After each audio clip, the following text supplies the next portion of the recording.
a fair shot, basically, of track time, yada yada yada. Currently looking at Nunu coming around in the Audi. We had a bit of a shock win for Yorkie last week, even by his own admission. He was not expecting to take the victory, as a few people were cutting their fuel tank a little bit too close. So I imagine we will not be seeing the same mistake made again. Most people out on track, it's only a couple of cars that have yet to hit the road. We have got 32 cars waiting to get going. Oh, that's one of the LMP180s actually to the side.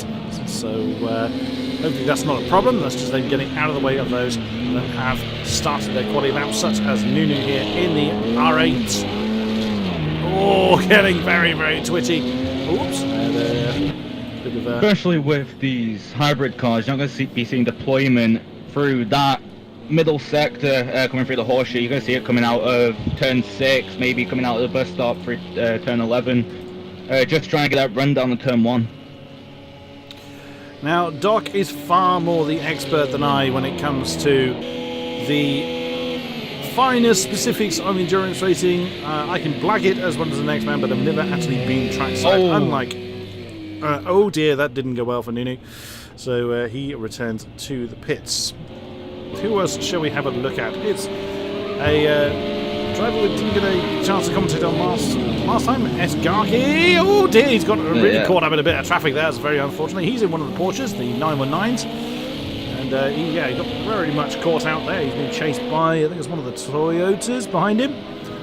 So that's one of the black Fords directly ahead. It's really awkward. I mean, that is a problem with the infield part of Daytona. It's not that wide. Oh, it's one of the LMP2s that he's also... Whoops! He's allowed through as well. That infield section is really quite narrow, so if you catch someone at an awkward moment, you are in for a bit of a headache. Yeah, especially with the allotted amount of hybrid you have with these LMPHs, you're going to be seeing people maybe use some hybrid coming out the horseshoe if they're behind a GTE. Especially coming into that turn 4 left-hander. If you don't catch them before that corner, you're not getting by them. You're going to either screw up an LMP2 or a GTE. Indeed, indeed. Right. So let us ride on board with someone. We're starting to see some times come on the board. Some a mixture of all three classes. Who have we got on the pole spot at the moment? BIR. That's one I don't recognise. Oh, it's EVR Bird. Yes, he's in one of the Audis. Who should we ride on board with? Let's pick Van Ommen. He's currently listed in 16th in the GTE class. Now being shuffled down the field as more times come on. Trying to currently find that. He's now shuffled down to 21st. It's I feel your pain, Doc. It's quite tricky to catch. Let's jump on board with Van Ommen. He's just coming out of turn 6. Is he in the Corvette? I think he might be. Yes, he is. Yes. So very brightly coloured Corvette. Can we jump on board with Mr. Van Ommen? Sounds perfect. That is not the on board. That's not on board. There you go. Perfect. Now you can actually see in the camera behind that's just how much he has to kind of deal with traffic screaming up behind him. He's coming towards the bus stop area, turns 8 through to 11. And it's really quite easy, especially after a lengthy period of time, to get that completely wrong and just throw away any chance you have got at a decent lap. That's one of the Porsches, I think, coming past. It is indeed. Of course, we don't know who it is on track, as the timings don't work awfully well in qualifying. And it's Yorkie that has got the pole spot for the LMP8s at the moment. Zenny has got the top spot in LMP2. So we're on board with Van Ommen as he crosses the line and jumps up to 2nd in the GTE class, as he's actually behind Andrex. Now, Andrex is a little concerned, actually, that the Aston... now Andrex is... let's jump back on board with Andrex. Let's actually follow him through the lap. He's just gone through 1 and 2. And that's one of the Porsches that's facing the wrong way. So hopefully he jumped out of the way. Through 3 then, he got a little bit unsettled, caught a bit of apex guard there. So Andrex has set a time 1:42.0. He's a bit worried, actually, the Aston would not be so strong here. And we saw the Corvettes do very, very well in the last season. went for the apex a little earlier than I was expecting, certainly now through turn 5, lets the car slide over to the left. Wow, that's a lively tail. Oh, a bit of rare oversteer there, especially coming from outside. You don't want to run too much downforce here, especially at Daytona. With pretty slow corners, you want the car set up nice, and you may want to get set more soft so you can get that power down a bit earlier. You might see, especially as well with these faster times, GTEs or LMP2s hooking in behind LMP1s or LMP2s just to get a bit of slipstream getting off towards the start-finish straight. So off the long turn 7 then, coming down to that bus stop area again, 8 through to 11. So 8, 9, very nicely settled, gets the car rotated around very nicely through 10 and 11, then gets back on the power as soon as he can for the long turn 12. There's only a couple of cars behind and not in immediate danger. We're going to ride on board with who's in second position, who's just come out of the pits. Very shortly, we'll just watch Andrex come over the line. Does he improve his time? No, he is coming into the pits. That's absolutely fine. So that is his day done. If we jump on board with second place, please, Mr. Cameraman. Is that what? That one. The TX3 Endless. Now, Endless was leading the way in the Audi. If we jump to the off-board for the time being, for Endless, there we go. He's just gone past an M6 that we didn't really see last time. I think we saw one M6 last time around, so we'll hopefully catch up with who that is very, very shortly. Welcome to all those in the chat. Glad to have you along for this qualifying session. I'm very surprised with the speed that these Audis currently have. From what I heard with racers for these LMP1s, the Nissan is meant to be a bit faster for these straight lines. Maybe the Audi just has better hybrid coming out of turn 6 at deployment, or we might see it in race that the Nissan can just maybe run a bit longer on fuel with the hybrid that it's given. Could well be. Can we bring up the speedo, please, Doc? Gives us an indication on... Sounds good, buddy. Now, the deployment is completely gaga on the spectator cam, I'm afraid. Nothing we can do about that, but it gives us an indication of how much fuel they're running. Endless then starts a lap. Let's jump back on board with TX3 Endless, please. Oh, wow, and you saw the tail really slide out there. This is what it looks like from his perspective. The Corvette does have to get out of the way as Endless is on a flying lap. That does not apply in the race. Any different class, as we'll go through as the race progresses. The Corvette would not have been obliged to get out of the way of Endless if that was in race condition, but never mind. Through 4.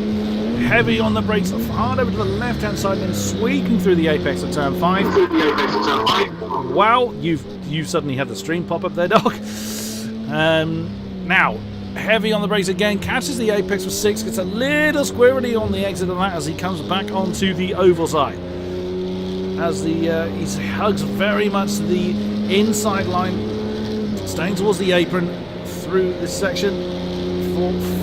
Foot absolutely nailed. It's difficult to tell when they're pushing in the Audi because it's such a low groundy engine.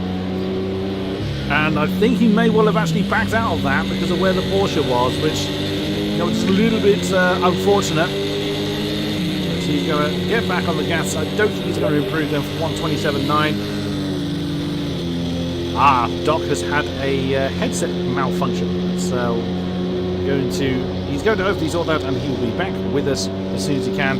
Now, I would imagine Endless probably does have enough fuel on board for another flying lap, although it's going to be cutting very, very fine.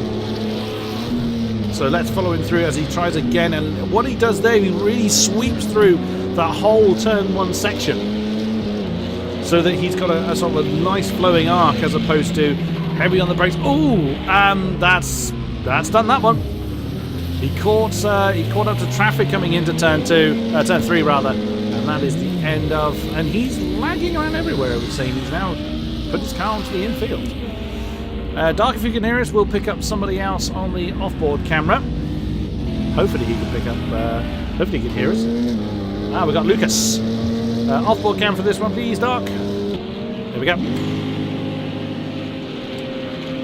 All right, what we'll do. We will run through our positions very shortly. There's a bit of lag going on there for Lucas as he's catching over to one of the Corvettes. Again, the Corvette getting out of the way. Oh, now both of them are on a hot lap. And the Corvette spun it. Oh, goodness me. That's might be a few words said about that because there was a bit of a tap between the two. whoever that was in the Corvette may well feel a bit aggrieved by that, but it certainly wasn't intentional, just possibly a little bit clumsy there. But never mind, Lucas is carrying on. He's heading towards 8 through to 11, that bus stop section. He's got a little bit of traffic in there. It's a Porsche, I think it's 2. Oh, the Porsche and one of the LMP2s just came through there. Back onto the long bank, turn 12. Lucas only 5th, 128.702. And the Porsche staying well out of the way. All of them on hot laps, as indicated by the fact their headlights are on. If the headlights are on, they're on a hot lap. If they're not, they will not be getting in anybody's way. He jumps up to 3rd with a 128.159, just 4 and a bit tenths. Whoa, that's determined coming through turn 1. He held it though. Well, I'll give him that. So Yorkie currently still the pole man in the LMP1s. We've got just over 2.5 minutes remaining. There is Endless on another flying lap, or he's certainly out there. So these headlights are not on, which would indicate he's not on a flying lap yet. So this is probably his out lap, of which then we will keep an eye on his times as he... I actually lost track of where he was for a second. He's actually coming through the bus stop, as we can see. Endless, 2nd, 127.1. Oh dear, that's me banging a tray on my desk. And that should be me back. I'm very sorry about that. Technical difficulties for the dock. Endless currently 2nd, 127.918. Just 2 cars within the 127 bracket as we have less than 2 minutes to go. Let's quickly run through who is where. Endless turning on his lights to indicate he is starting his hot lap, and away he goes. Lucas, as we saw, is 3rd, 128.159. Nunu in 4th. A great effort there. He really struggled in Monza last time out. 128.180, just a few hundredths behind Lucas. Now 5th, Doc. I believe that's Warm Tyre in 5th position. It is indeed. He's in the Toyota, and he's. I believe that is our highest Toyota currently. The rest, I believe, are Audis further up in the field. With the exception of Yorkie, I believe Yorkie is a Toyota. We just jump to him. Yes, indeed. So the poleman is a Toyota. Then 3 Porsches, Warm Tyre in the next one down. Then there's Bird in 6th position, 128.677. In the next Audi.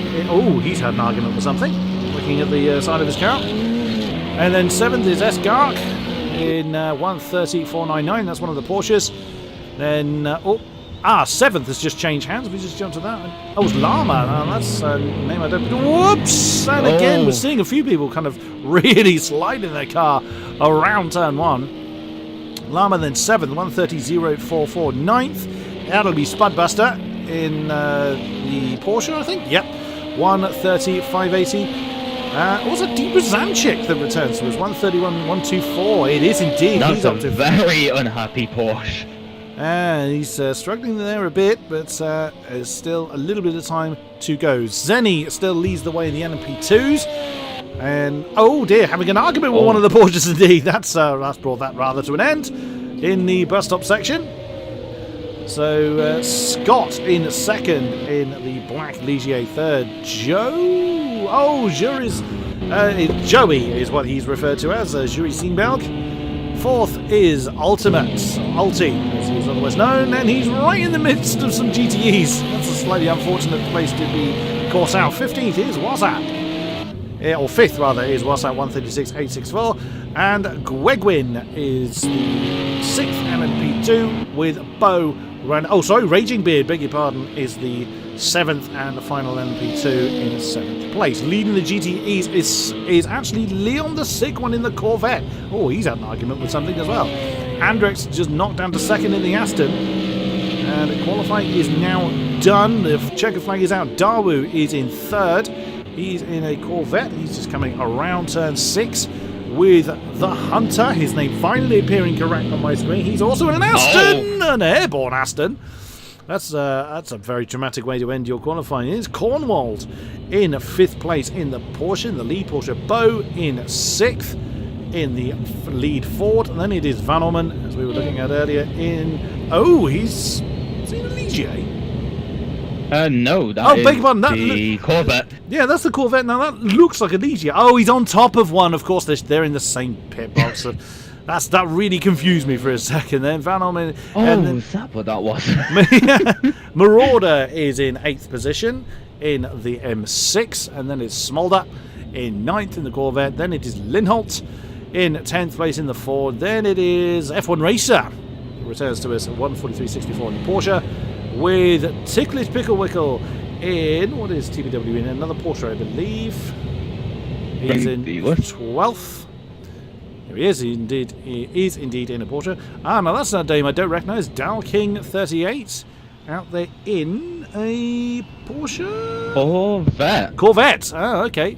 He binned that one. Very good looking Corvette, though. Oh, yes, that they are. Carbon Cutter in 14th then in the Ford. And, one of the LMP1Hs.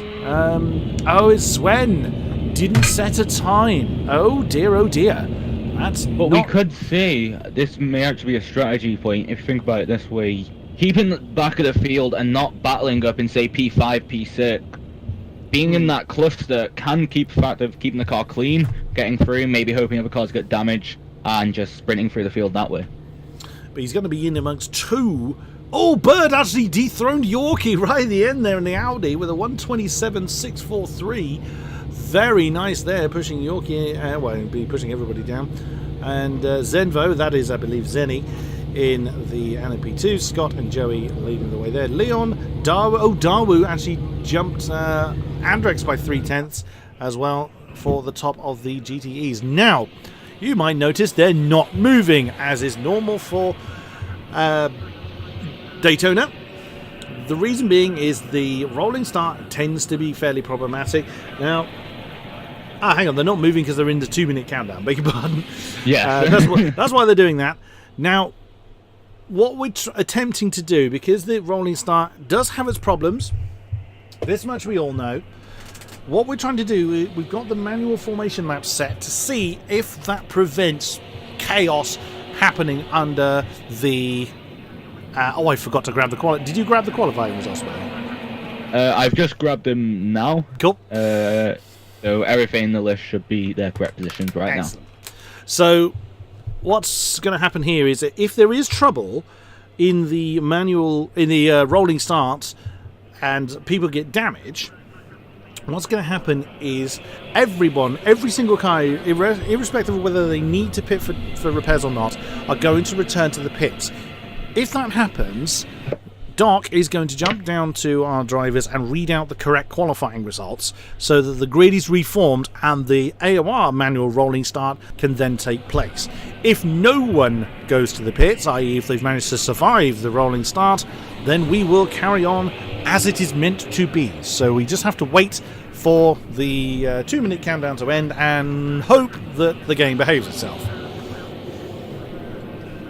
Yes, especially with these rolling starts. Especially if you get damage in these high downforce cars, you do want to pit at the end of the day. You don't want to run through the rest of the field with maybe 1-2 front aero damage. That could drop your straight line speed to 3-5 kilometers an hour, which on these straights is a big thing. Well, they're underway. Now it's interesting that the game has actually put them single file. Usually the rolling start puts them 3 wide, which is usually where the problem lies. I've just got race complete. Oh, that's a problem. Now it is going green through the infield. Can you change person, incidentally? Because they are weaving, so they have control of the cars. Yeah. Yeah, you can. Let's have a look at the LMP2s. Make sure they're okay. No, that's Denny. He looks okay. The LMP2's weaving. What we're also not seeing is anybody flying through to try and get through the field to get through the pits quicker. That's usually an indication that there's been trouble. The LMPs look okay, the GTEs look okay. We may well have a rolling start first time at Daytona. Now that is going to be an achievement if we do manage to do that. It doesn't look like anybody is in a hurry to get through the field. The cars look in the correct shape. Now, of course, the GTEs will back off a bit. If we can bring up the map and the speedo, please, Mr. Duck.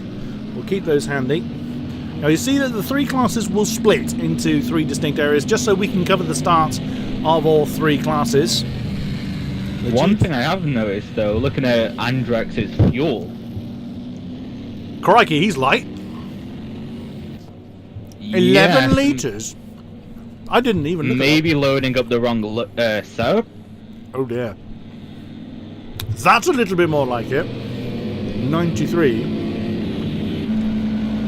87. Yeah, that's far more like it. What's the LMP1Hs running? I said 0 for a brief second there. They've got 73. Yeah, they're basically running full tanks except for Andrex. So expect an early stop then by our lead Aston. You will have to let me know if Ultima is in the battle with anyone because he is frozen for me. Oh. Yes. He's 15th on my screen. So he's currently P1 by 5 minutes 33 apparently. Oh dear. Technical difficulty then. Now Andrex has got himself a penalty already. If we bring up the timing screen.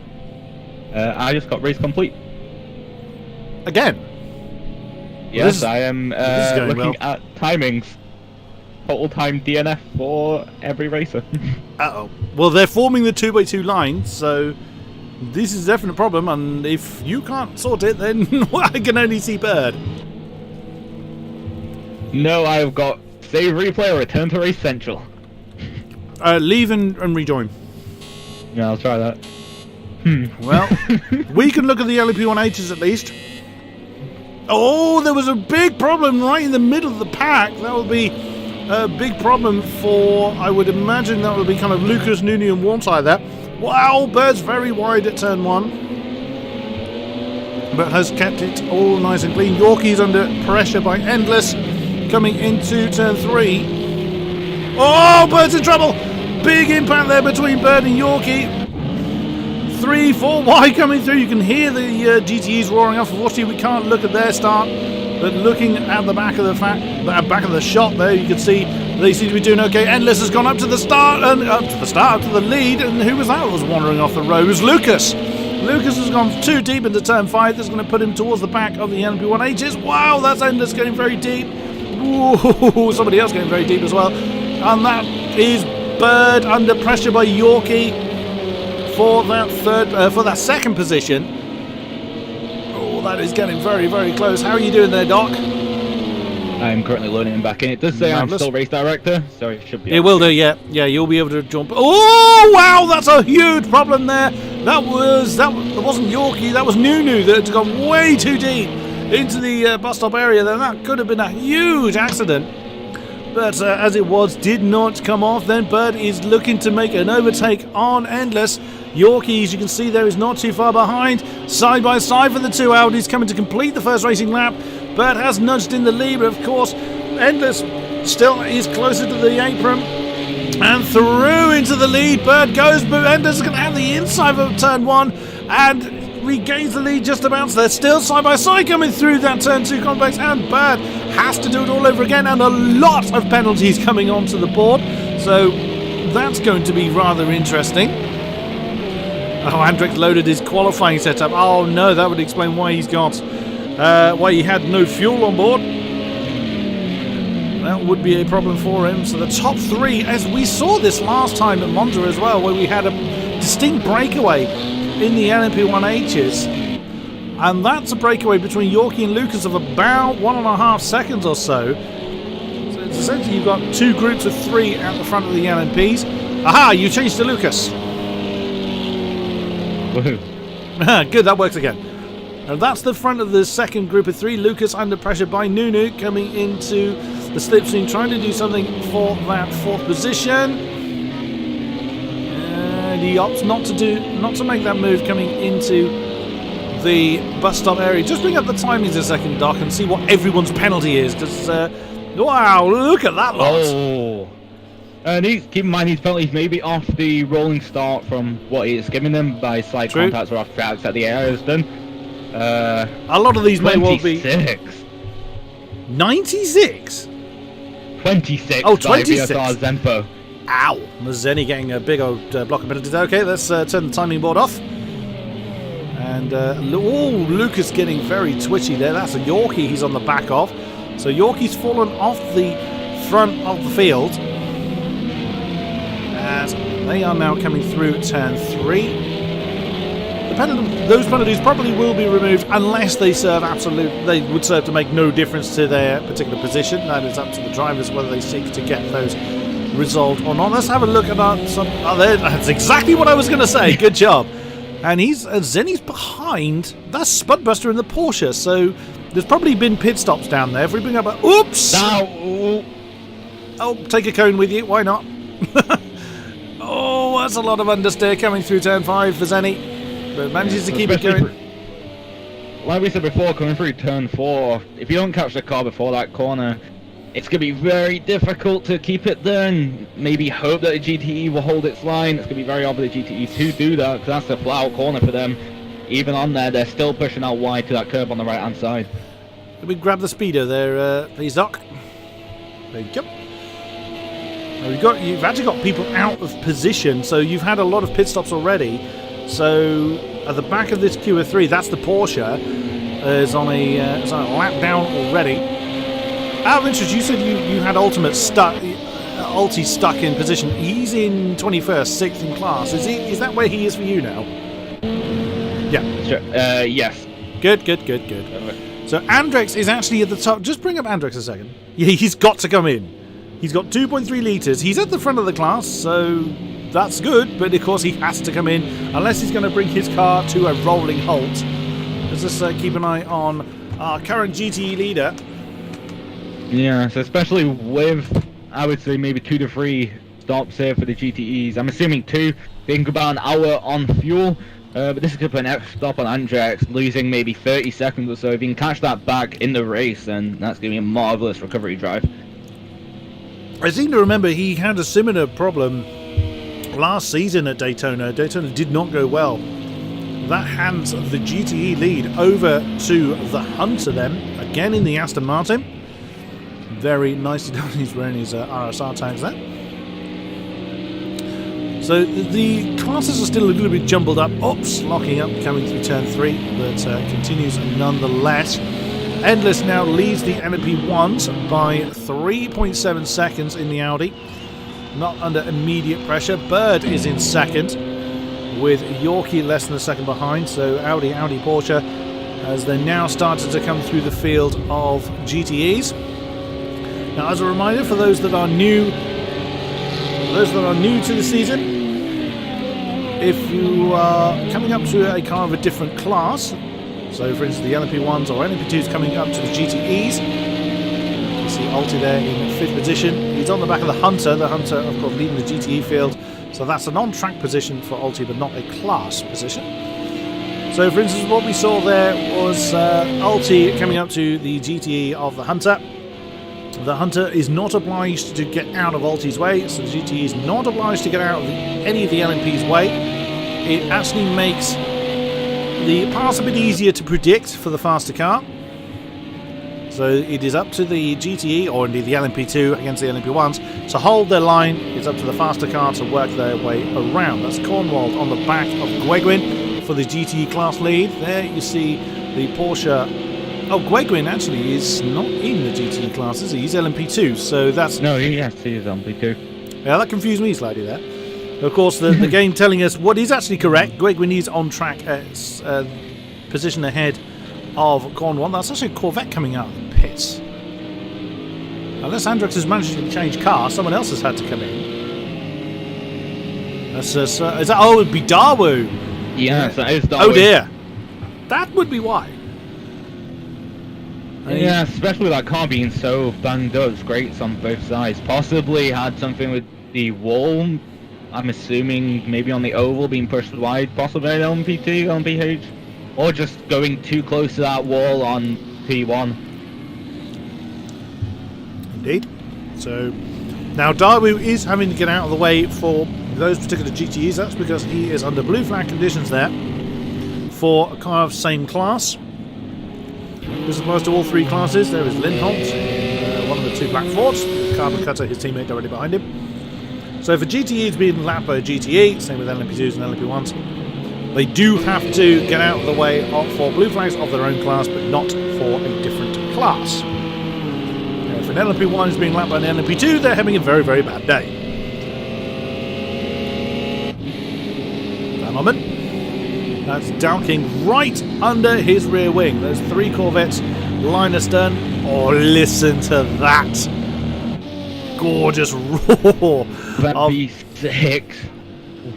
That is something that Chevrolet do very, very well. Let's get on board, actually, with Dowking whilst he thinks about this one. As Alti's actually brought his LMP2 in, so his race is going from bad to disastrous. And pretty much almost everybody has got a penalty of some description. Dowking, he thought about an outside move, but that was really well defended there by Van Orman. Both cars coming down the gearbox quite nicely. Dowking thinking about that's very risky to try and move through that twisty section. He positioned himself where it looked like a dive bomb on the entrance of turn 3. Could be just making his car very obvious in the mirrors of Van Orman's Corvette. Yeah, what we could be seeing, especially with some of these moves, maybe lining them up to make it look like a dive bomb, forcing the guy in front of you to outbrake themselves, going off wide and possibly picking up a free position, playing a bit of mind games here. Might be one of the strategies. Indeed. Now Dowking actually backed off. He took a safer option there. He backed off to allow the LMP1 through because they were coming through. Well, they were coming up to turn 5. But Dowking not able to make the move on Van Orman at the moment. 2 hours 15 to go. Long, long way as one of the R18s comes past. We jump to Van Orman. I've forgotten who it is that's running the M6. Oh, it's Marauder. Yes, of course it is. He's running the Stars and Stripes liveried M6. It's the only M6 in the field. He had a pretty bad run. He had a very bad run indeed at Monza. He's up in 3rd in class at the moment, so having a good old time. Where does the M6, you're far more experienced than me than this, where does the M6 kind of sit in the pecking order for a track like this? For a track like this in particular, due to that turbo it has, the BMW has always been good at top end speed. Maybe not as good as the other cars like the Corvette. The Ford may outclass it in this, but I believe the Ford is better at downforce. But this BMW, due to how big it is, how big that engine is, where it is positioned. Whoa, that was Dowking. Oh no! What was that was bouncing around? That's the front of something. One of the LMPs has lost its nose. One of the LMPs has gone. One of the LMP1s is in trouble. Yeah, I'd be doing exactly the same thing. We don't know who it was. Now I think it's Yorkie! It's Yorkie! It is in 6th, he was in 3rd. Yorkie's had a massive moment, and that's a very reshaped Toyota. He's got to do a whole lap like that. Because he's now coming through turn 4, and yeah, he's going to struggle to turn that in any direction. Yeah, you're going to be seeing here, he's going to be letting the other cars by due to the fact of he won't be able to keep that car safe. He's lost all the front downforce he has, which may even got some anti-roll bar damage. Now, we didn't see the impact, we just saw the bit of Yorkie's car bouncing along the road. So that is going to be horrible to drive. Taking over the lead, we do have Endless still coming through. The GTE field passing the Porsche. Yep. Who does look still slightly rearranged, possibly got into some issues with a wall or another car. Could well be. As he leads the field by 4.1 seconds over Bird. There is Brzanczyk. He's not too far off the back of Garki. That's how I'm pronouncing it. Apologies if that's incorrect. Spudbuster is not too far behind him either, about 1.5 behind Brzanczyk. And there is Spudbuster and the next Porsche down the road. We see that yellow Corvette though. We see he's had an argument with the wall. That's Lindholt. He's in the Ford right. So those two Fords are swap position because Carbon Cutter was actually ahead of Lindholt. Is there someone in the pits again? There's Andrex, not Andrex. Oh, Smolder was in the pits in the Corvette. We did see that. As one of the camera shots showed that he's had an argument with something, but in he comes. Yorkie's made it back to the pits. He actually made it back quicker than I thought he would. So Yorkie then will spend a long time getting that car rebuilt. I'd say possibly the best thing about Daytona in particular, even if you do lose the front of your nose, the oval is going to help you around these corners. You're not really have to put in that much wheel input. So that may have helped him get around slightly faster. I would say the bus stop may have been a big issue for him, especially with no nose. But other than that, it shouldn't have been that hard to get around the track. Oh, Lama has brought his car in, and that's currently in 14th. So that's another LMP1H that's come in. He's had trouble of some description. That's jumping to the head of the GTEs. That's Cornwall. That's got one of the LMP1H Porsches. Now, here rather demonstrates what I was talking about having to get out of the way of people. Cornwall did not have to get out of the way of that LMP1H Porsche. He just had to mind his own business. He's only just 1.2 behind Hunter. As the next Porsche coming through. That'll be Brzancic and Spudbuster we were looking at earlier there with Van Orman and Dowking right behind. So we've got, as we tend to have in the GTE field, we've got a nice big cluster of cars for position. You can see how busy the map is. So I'm not at all surprised there was... Oh, Van Orman got very, very twitchy coming through turn 1. Very nice move there by Dowking to come up into that third place. As they both lock up a little bit coming through turn 4. That camera gets too close. Yes, we just see what happens. Absolutely nothing you can do about that as director. Oh, whoa! That was a little bit of impatience there by whoever that Porsche was. Warm tyre. Oh, you're trying to figure out who that LMP1H was? It was Garkey. Yeah, it was S. Garkey. We could call him Sharky, I suppose, but... Or Skarky. Either or. Van Orman in third position in the GTEs. We just saw him make that. Where's the Corvette he was just fighting with? That's Marauder. Actually, oh, there he is. Oh, he must have made a slight mistake somewhere. He's made a mistake on the infield somewhere because he's suddenly down behind Marauder, who's in the M6. Oops. But it's so easy to do, and especially when, again, looking at the map, look how busy the track is. It's not like a number of endurance races where you get yourself into a rhythm.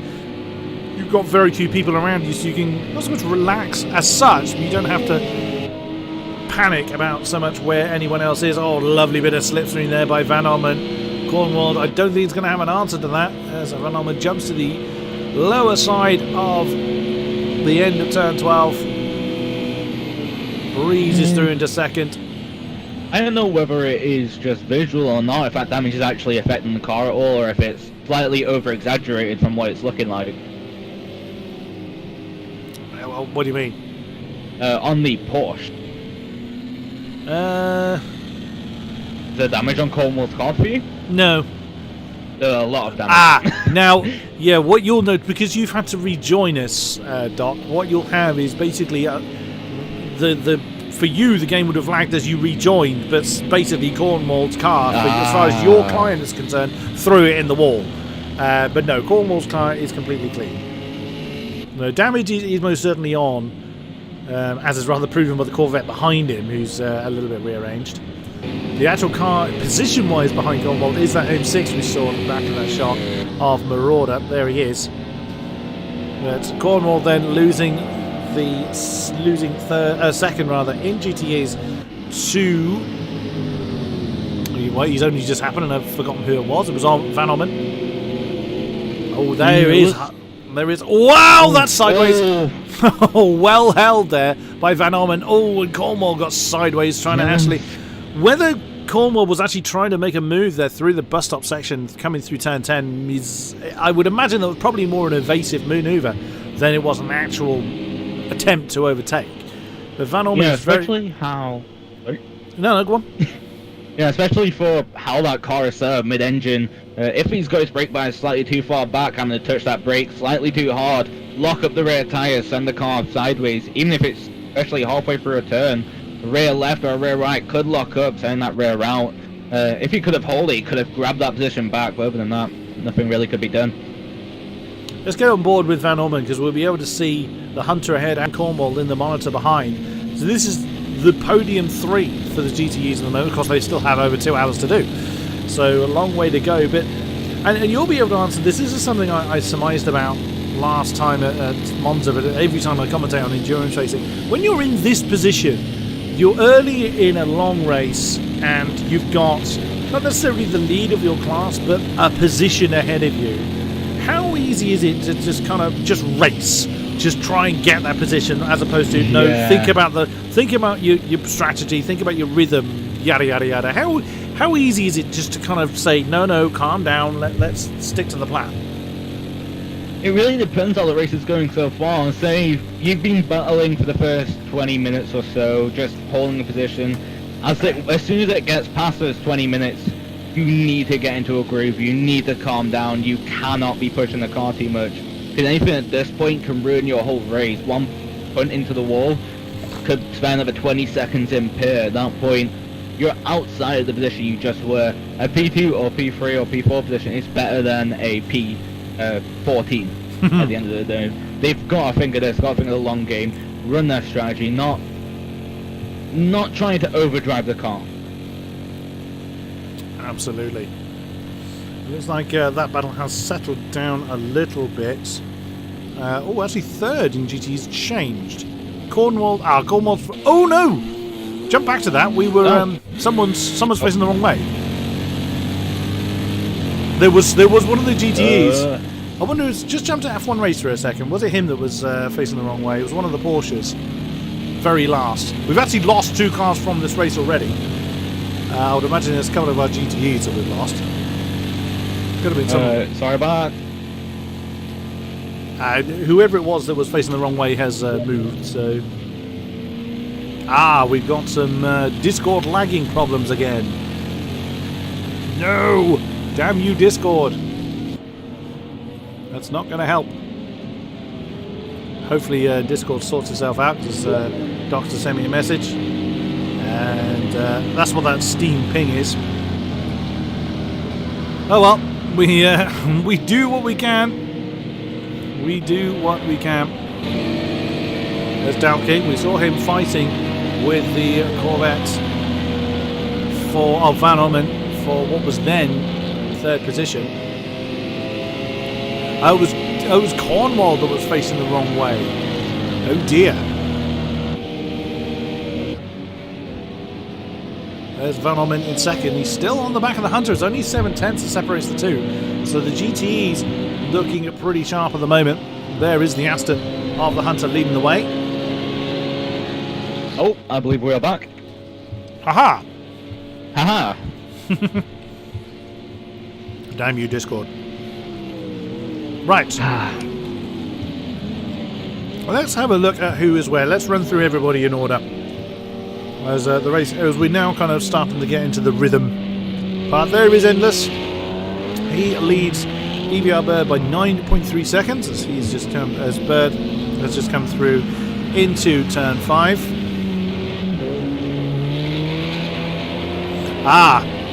Thank you, Dan. Dan has moved the location server on Discord, so hopefully that will settle down. Oh, perfect. There's Bird. And then 3rd is Worn Tyre in the lead Toyota. So the top 2 being Audis. And the Worn Tyre in the lead Toyota coming into... Oh, Sven has actually brought his car in. There is Lucas. He's 33 seconds behind Worn Tyre, so he's not too far behind there. Nunu having a much better race this time than he did in Monza. That is... Ooh, yeah, that's Impact. Yeah, I thought it would be. That was someone trying to actually get back. I wonder if that was... Was that Yorkie, I wonder? 13th, please, Doc. Yeah, that was Yorkie. Yes, does it look right. He was pushing a bit too hard to try and get on with his recovery drive. Yeah, at the end of the day, Yorkie being 13th, nothing really that he can lose. Possibly try to push that car faster, try to get hard, try and get those top 10, those points at the end of the day. 1 point is better than 0. Mm-hmm. So I think it... No, go on.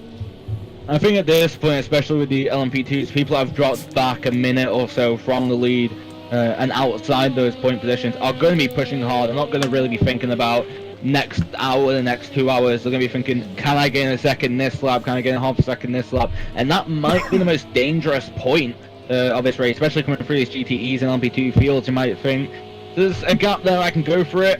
You take yourself and a GTE out. That's the end of both of your races again. But here's another question for you, Doc, with your experience. If you're in a position like Yorkie is, where he's making a recovery drive this early, is it not better to try and really push now when you're not really full of fatigue, or do you really, or is it realistically better to still stick with your rhythm even if you're trying to recover? I'm saying right now, due to it only being 25 minutes in, I'd say right now it's possibly one of the worst times to push. The cars are still clumped up. It's not massive gaps between cars. Cars, especially GTEs and LB2s, they're still battling. If you're trying to push through these battles and you overtake one GTE in a bad position, putting you in a bad position for the next one, you're going to end up either crashing into that car or losing more time than just staying behind and kicking hybrid out of the corner. Like so. So Yorkie really did have to hold back through that infield section. You could see he was looking for a way through, but he opted for the safer option to wait to get back onto the banking and then press on properly. So we got to Wall Tyre, who is currently in 4th. 28 seconds of lead. Oh, is he just actually coming through that same pair? Oh no, that was probably the Hunter that he's just jumped past. Oh, a little bit deep. Come back. Now, slower cars are allowed to come past the quicker ones as long as they don't hold them up once they do so. But with the speed difference between LMP1 and 2, that's fairly pointless to do.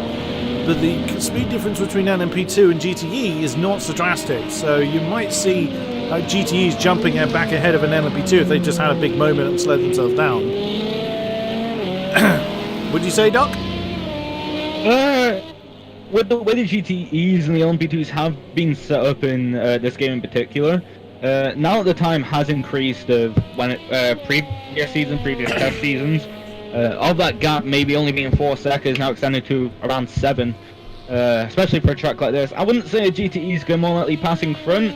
If it happens, a bad issue, stay coming through T1, you're more likely to be watching out for the car for it to come on track rather than pushing through, trying to get through and possibly having a contact.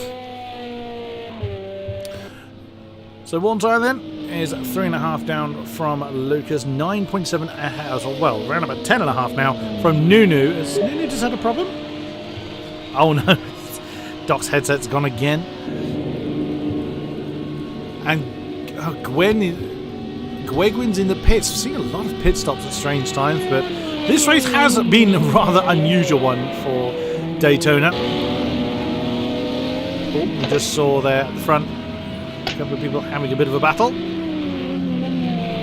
ahead of Wall Tyre, I can't quite see who that is. He comes around the shot, there's one of the Audis. That's probably Lucas actually.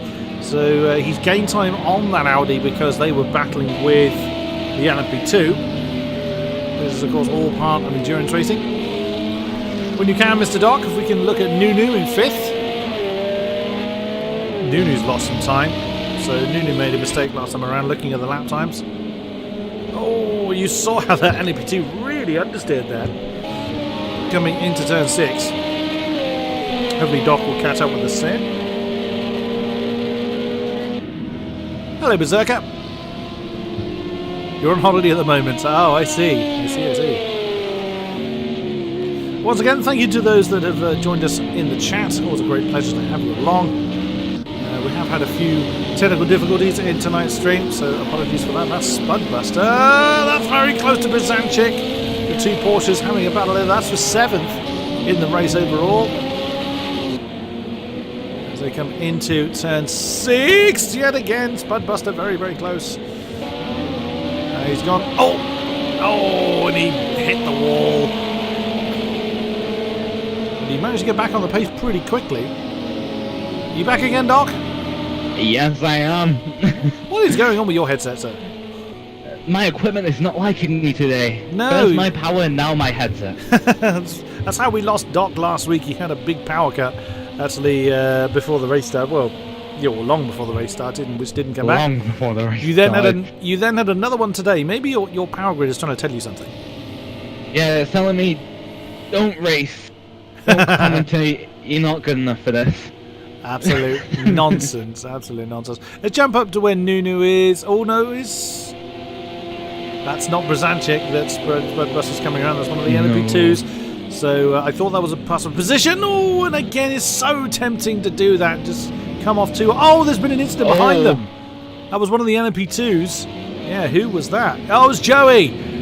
Oh, huge problem. That's a lost rear wing. Yep.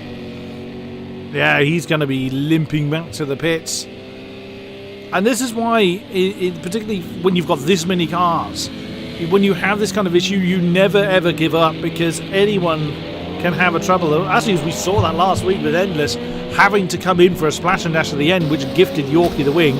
Oh, he's having to steer right to try and keep it straight. So that's front end suspension damage on there. That's going to be painful. Yes, especially possibly the benefit coming out from Yorkie getting that front aero damage. You're not really getting any front aero, especially if you've got a rear aero damage. You're going to get a lot of oversteer for his fast stuff, especially coming down through the bus stop and through that infield section. That rear is just going to be so unstable. Absolutely. It's, well, Endless is indeed coming up to that bus stop section, enjoying being completely challenge free at the moment. He's really, wow, he is not letting up at all. Really pressing on. Let's have a look at where Nunu is in 5th position. There he is. Oh, he's having an argument with an LP2 in the middle of the infield section, coming through turn 5. It's one of the Thrustmaster liveried LP2s.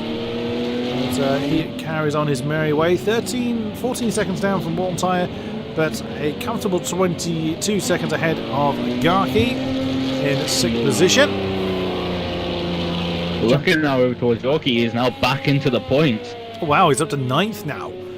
So he's really pressing on. He's setting 129s, which is leader's pace. I did see a 27 from Endless a few laps ago. We're under the 2-hour mark, so Yorkie's got time to do something about it. Of course, what he doesn't have is the fuel tank, although he used his fuel brilliantly well to steal the win last time around. Joey has made it back to the pits in that heavily rearranged LMP2. That's a shame. He was right up towards the sharp end of the class. So that is going to be pretty difficult. What we may see as well, though, Yorkie may have pushed long enough for that LMP1 where he doesn't have to make that splash and dash that some of these LMP1s might have to make. Yes, he's still got that long time with that repaired front wing, but he may not have lost as much driving on the pit lane, depending on how far these LMP1s can go and how well these guys can conserve fuel.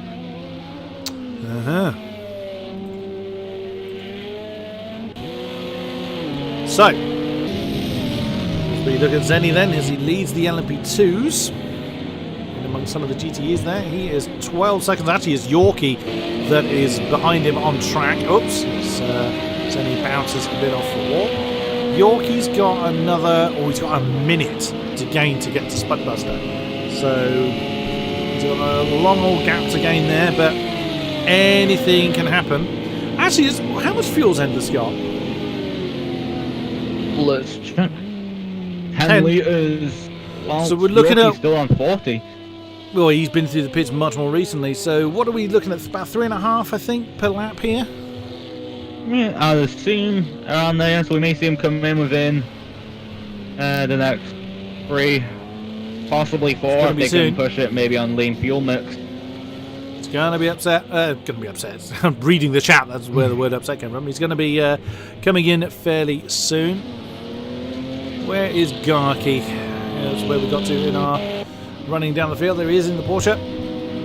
24.2 behind Nunu and just over 4 behind, ahead of Gazantic. We just saw him in the back of the shot there. In the next Porsche down the road, we head to Brzezinski. He should be coming out of the bus stop. Yep, there he is. Spudbuster's only 1.5 behind him. So the next Porsche down the road, there he is. He's been with Brzezinski for a while now. You see on the timing there that Spudbuster is 43 seconds ahead of Zenny, who leads the LMP1s, and Yorkie is about 7 seconds or so behind Zenny at the moment. There is Zenny, leading the way in. What engine are they going to primarily be running in the Ligier? It's going to be the Nissan, isn't it? Yes, the Nissan. I would assume still, if it's the same as last season, it will be the Nissan. But looking real quick at Endless's fuel, he's only got 10 litres left. But look at the rest of the field, they've got about 20 or so. That could be the benefit of not running up front, staying in that slipstream, conserving fuel. It may, as well, that splash and dash may longer be an issue for these guys that are sat back in slipstream. not having to save fuel. Could well be. Scott in the second in the LMP2s. He is quite a way off the lead of LMP2s though. He's about 25 seconds off the back of Yorkie, so that +6 for the class lead. WhatsApp, it's another 15 or so seconds down the road. Minding his own business there in third in class. Then it is Lama, who's been in the pit already. Lama's actually in an LMP18, so that race has gone disastrously bad for that Audi. And Sven was in the pit an exceedingly long time. So that's, I think, the last of our LMP1Hs. It is indeed. So that just shows you how bad it's gone for them. There is Ulti, who is fourth in class for the LMP2s. And I believe that is our last LMP2. No, Joe. LMP2s remaining. no, there's another one, Oh, Joe. no. But Joe had that big accident that we saw. Oh, he's gone very wide at turn 1. He's not having a good day, is Joe. No, So he's actually right down in the midst. He's 23rd overall, so he's actually behind 7th, which is Ticklish Picklewickle in the Porsche in the GTEs. Speaking of which, let's have a look at how they are doing. It's actually been led by Van Orman now. That is the Hunter right behind him. Wow, that was close with the Porsche coming up behind him. Was that a Toyota? That's a Toyota, beg your pardon. So the Hunter has lost the GTE lead at some stage. Although he's looking very hot to try and get that back off the Corvette. yeah, especially last year, that Corvette did do very well here in Daytona. Well, the majority of tracks did extremely well at. We might see it again this season, dominate as well as it did last season with the Heidi who was driving that car. Absolutely. Sadly, we don't have the Heidi with us. It's a bit of a shame. Yeah, he was very, very much untouchable in that bright yellow Corvette, I recall. There was the Hunter representing the Astons very, very well. Third is Dow King, so the next Corvette down the road. He's, wow, he really has lost the back of that particular pack. He's 17 seconds down the road now. He was right there when we last looked at him, so it's not gone well for him. Well, it's been such a mixture of a race for everybody, I think it's fair to say. Marauder in the M6 in 4th in class has been pretty much minding his own business. Lindholt is only around about second just behind him. We'll see him coming to the shot. There he is in the black Ford. The lead Ford of the day. And Leon was actually our pole man in the GTE class. And that's unravelled very much for him in the yellow Corvette.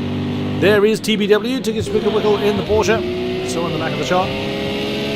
Joey is the next man on track behind him, but in class is Andrex in the Aston. As we saw Andrex with too little fuel on board. As would seem that he loaded his qualifying setup. What's going to be the different fuel amount aside? Is there going to be any major differences setup-wise between qualifying and race? What we may see is if Andres loaded his qualifying setup, one of the Audis. LMP1. Yeah. We may have seen that he has put zero radiator around which may and then overheat his engine slowing down the long run. But also, he's topped up. That's 11 litres left. These cars drift about an hour-ish each. We may see him just save fuel for these next 2 hours, not have to do a third pit stop for that splash and dash at the end. 5.3 down the road is Smolder. There he is in the Corvette. He's also rearranged the front of that car. Next one, position-wise, is Cornwald. About 10 seconds down the road in the next Porsche. Another 10 seconds along the road is Darbo. It seems all the Corvettes, or most of the Corvettes, have had an argument with something. As we are down to 29 cars in the race now. F1 Racer is the next one in line, 35 seconds behind Darwin. And Carbon Cutter in that black Ford. We saw the two black Fords close to each other before. But alas, it has not gone his way. Actually, on the timing screen, it's actually coming up with Bo. We didn't really see Bo at all, so something is... Oh, that's a problem for one of the Porsches.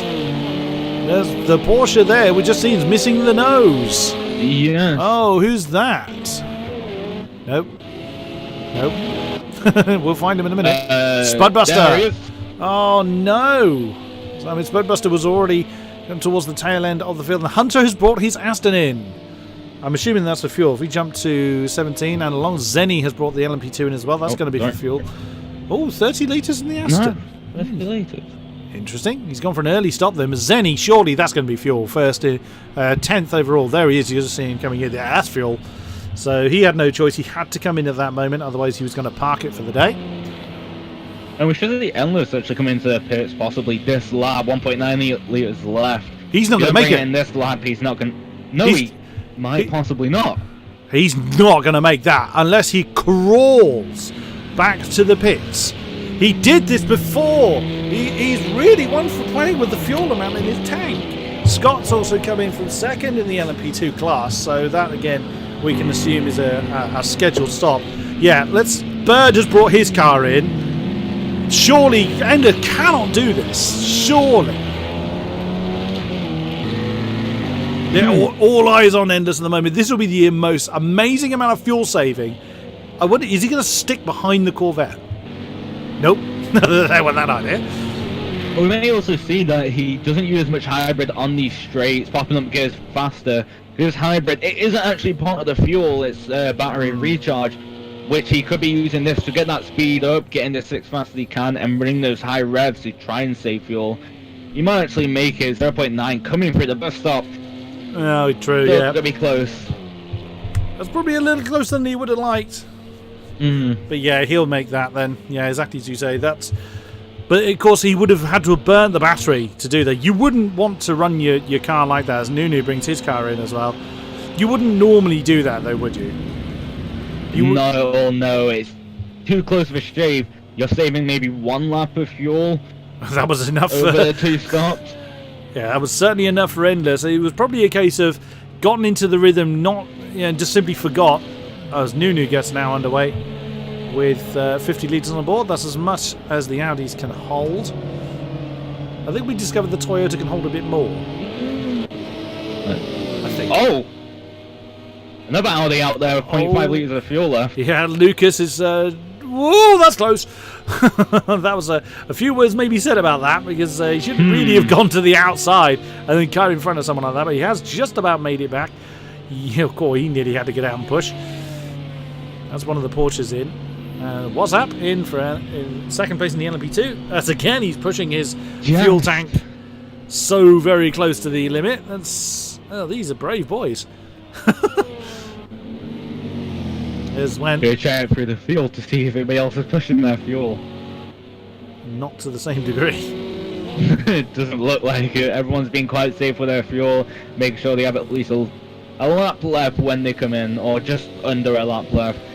Because it really is risky. Because if you forget to tell your crew to refuel, that's you done. If you don't have enough fuel to do another lap. And as well, if you mess up, maybe go on the grass a tad, that could give you an extra 0.2 to 0.3 litres of fuel having to be used. Yeah. And that, especially with Endless or forgot who the other one that came in already. Lucas. Lucas.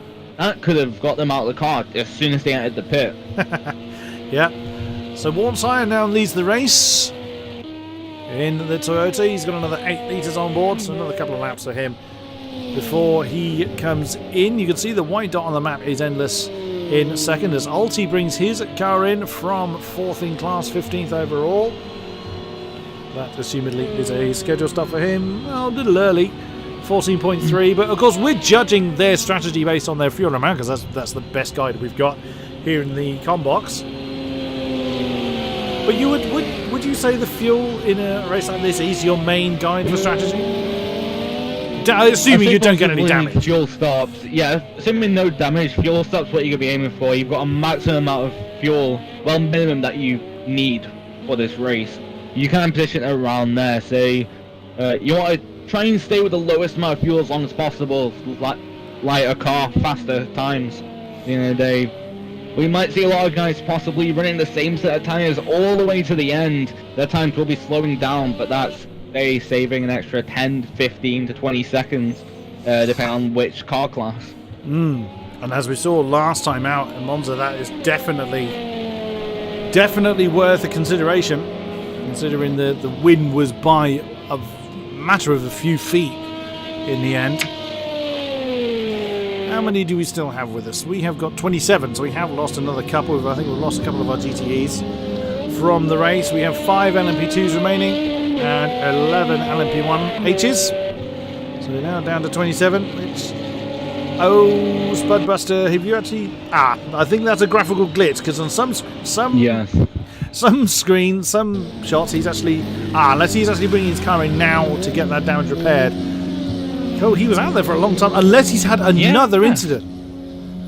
He could have had another incident, indeed. Again, we don't know. We didn't see him have the problem, but assumingly then he's going to be in the pits for a long time again. There's one tyre. Head of the race in the Toyota, 6 litres on board still. Oh, that's close to that blue Corvette. One thing that's slightly concerning, though, looking at his car, was his steering was still knocked out. He may have brought it in, repaired, and forgot to get fuel, especially since with only 4 litres left in the car. It is possible. It is definitely possible. So assuming these Spudbusters are going to be in there a while. Yeah, there he is. That's more than a fuel stop. Car repaired. Yeah. That's more than a fuel stop. There is Llama in 10th overall. 10th in class. Actually has Zenny directly ahead of him. That's actually an on-track battle. Technically, Zenny does not have to let that go, but realistically speaking, they are 2 different classes. You're not going to keep an LMP1H behind you in an LMP2, so you don't really. It's not going to serve you to fight.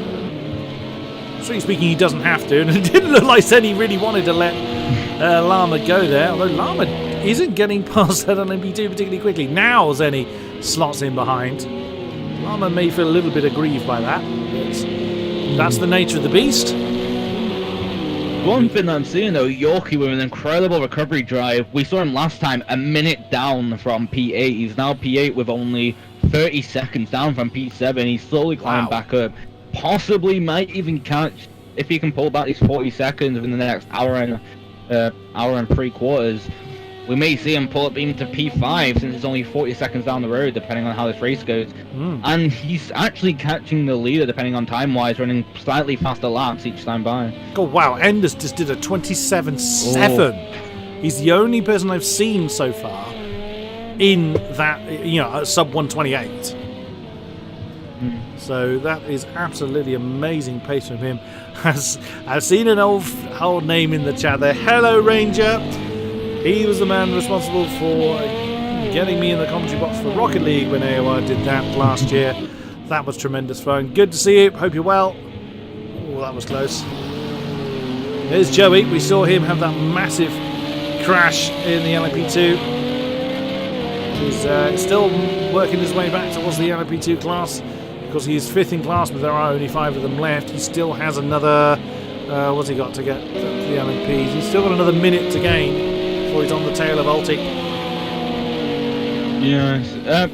Thinking back on possibly Endless's strategy for running up to 0.3 litres of fuel, the fuel difference between the Alley and the Toyota is about 20 litres. They can run maybe 5 to 6 extra laps and Toyotas can to the Audi. That may be what he's having to do to not have to take that extra fuel stop. These Toyotas may be safe, not having to do that splash and dash. And needing that. Brzancic and Gark bring their cars in. Assumingly then that is also for fuel. There's Garky, there he is. And there you can see the bigger tank on the border, 62 litres on the pair of them. So Brzancic will fall in line behind Garky. That's 6th and 7th in the LMP1s. That elevates Yorkie up to 5th, of course, with another, what's he got, 23 seconds to gain? Well, not even that, 17 seconds to gain before he is on the back of Nunu, which will then put him in 4th. He's still just shy of 2 minutes behind the leaders due to his earlier problems. Nunu looks a little slow there. Is that me, or did he look quite slow coming through the bus stop there? He may have got slightly unsettled, or he may not had the hybrid coming out of turn 7 before going towards the bus stop. Or slight error damage can also ruin straight line speed a lot. Now, I've got a yellow flag ping on the map there, heading up to the bus stop. Maybe Nunu had actually had a problem, which he hadn't probably recovered from coming into the bus stop. Maybe part of it. Ranger asking, is DAL, that is second place in the GTEs, is he really 6 minutes behind the leaders? The answer is yes, because the leaders are in LMP1, and who's Dal? I've forgotten. Dal. Yeah, who was it? Dalking. Yeah, because Dalking's in the Corvette, and the One Tyre is in the LMP1H, who has brought his car in. So One Tyre then bringing his... It was interesting that One Tyre went that much later than the Audi, but then the Audis have got that smaller tank. Yeah. There's Bird then, who takes over the lead. Yeah, it's because he's in the Toyota. Yes, because looking even at fuel, the difference between Yorkie and Nunu, yes, Yorkie is down 20 litres, but Nunu's only used 10 litres of his fuel tank, where Yorkie has used 50. So there's a big disparity with fuel numbers. Yes, they're running faster times, their hybrid Toyota may be better, but fuel-wise, their economy isn't that great. Yeah, I remember there was some talk at Monza about how quickly the Audis use their fuel against how the Toyotas and Porsches use theirs. Whether there's actually a difference in actual MPG figure. We've actually lost another from the race. We're down to 26 now. That's got to be one of the LMP1Hs. Yep, it is indeed. We only have 10 of those left now. So, I mean, there was some talk about that. Do they kind of use fuel at a similar kind of rate, in your experience? I don't know in particular with P-cars, but I know in real life, yes they do. Fuel can be limited to the engine. From what I was aware, Audi does use more fuel because it doesn't get as much hybrid. Well, opposite with, say, the Porsche is given a longer fuel charge, but doesn't use as much fuel. It's limited by its fuel at that point. Oh, I've seen in chat who we've lost. We've lost Endless. Oh no! No! Unreal. His game crashed. That is absolutely unbelievable. From such a comfortable lead in the LMP1s. Last time he was defeated by his own fuel tank, and now the P-Cars gods have acted against him. Oh, Bird, you're getting a bit squirrely there. Braking on grass doesn't normally go very well. Oh, Endless. What a great shame. It was really looking strong for you, but that unfortunately is the nature of the beast. So that is... Yeah. Oh, you have our sympathy, sir. It's not going to earn you any points, but it's there nonetheless. Yorkie, I'm sure, is quite happy about that. An extra point for him. Yeah. He's gonna be happy with anything he can get, especially with how badly the race has started out for him. That is moving up to P5 with still 15 litres to go, so around, I assume, 4 to 5 laps, depending on how well he can save that fuel, compared to Nunu, who is now down to 35 in the Audi. So, yep. just under half compared to the Audi being out longer. So it's all going to come down to strategy for the most part. Doesn't look like anybody else has thrown the car on the wall for a while. So everyone's settled into their rhythm. That's Cornwall that's right with Dawu. That is for 9th in the GTE class. There is Dawu in the yellow Corvette with the Porsche right behind. A full minute ahead of Carbon Cutter, so that black Ford of Carbon Cutter has had a pretty atrocious day today. And Cornwall looks like he might be struggling a bit. Porsche doesn't look particularly hot out of the corners. As Dalking has come in from 2nd in the GT class, he's brought that Corvette in. How much fuel did he have on board? That allows me to click on Dalking. It's annoying, isn't it, when you go to click on a name and it moves? Yep. Yep. Yeah, I feel your pain. So yeah, he only had a few litres on board. That will be a scheduled stop for Dalking as we fast approach the first hour done. There's Marauder now up to 2nd with 5 litres on board. He'll be looking to come in soon. Generally the GTEs all come in at a very similar time. There's a TPW up to 4th in class now. This car can normally go between an hour and 55 minutes. About about coming up on the time now. Off the rolling start. They're probably going to use a bit more fuel on the rolling start, depending on if they're accelerating, braking, maybe an extra litre or two, which then shortens their lap. At the end of the day, how much fuel livens up the car. How much fuel's Andrex got on board? Bearing in mind he's already been in the pits once. How much is that at? He's 16.9, so he'll be in around about kind of, what do you think, about 5 laps or so time. Yeah. I'm not actually fully aware on how this Aston is on fuel economy. I don't know how much it uses a lap. But what I am aware, due to its engine, it apparently guzzles a bit, just due to how beefy that Aston engine is. Oh, what tire's in? Has he already been in? No, he had 8.7 litres left, so no, he hasn't been in yet. Sven is also in. That'll be the Audi that you've just seen rolling past. I hope you're about to stop. Oh dear. He stopped without taking fuel. He's got Unless he drove through and couldn't see his pit. Which unfortunately can happen. You can get... Thought he'd stop for a second. Marauder in the M6 with only 3 litres on board, so that will be planned. So it should be a one stop from there with 1.5 hours to go. He'll take... It really depends, actually. Looking at the time wise, these cars go on for about an hour. If he wants to make it an hour and a half, it's going to be a hell of a fuel save. So unless he magically takes 150 litres on board. Just carry an extra couple of fuel tanks in the back of your car. It'll be absolutely fine. Pour it in once you're driving. Yeah. Lindholt. And Andrex in. Wonder why he's coming now. Unless he wants a shorter stop. Because of course he has much less fuel to take on board. I mean, how much time will that save him realistically? I mean, what time loss is due to fueling? It's not a great deal, is it? There isn't that much great deal, but what I'm slightly concerned about is he's now eliminated the chance of sticking this to a one-stop on... a two-stop on fuel. This is going to have to be a three-stop if he can't make this fuel last an hour and a half. That's Van Orman. Maybe not to push the car to maybe an extra 15 minutes with the fuel he had. Yeah.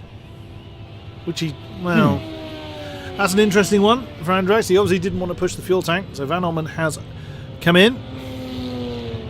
Actually, now thinking about it, he set up his qualifying setup to begin with. Ah, has he got damage? Yes, his radiator may be severely damaged. He's had to come in to repair that. Here's Sven again. That's Bird. That leads the way. Sven is abroad his car in. Does he manage to stop this time? From 12th. Let's have a look. Yes, he does. Yes, he has stopped. He's found a crew. Perfect. Lindhold's in as well. So Van Orman now has 2 litres left in the Ford. Yep, you weren't going to go much further than that. Van Orman now underway.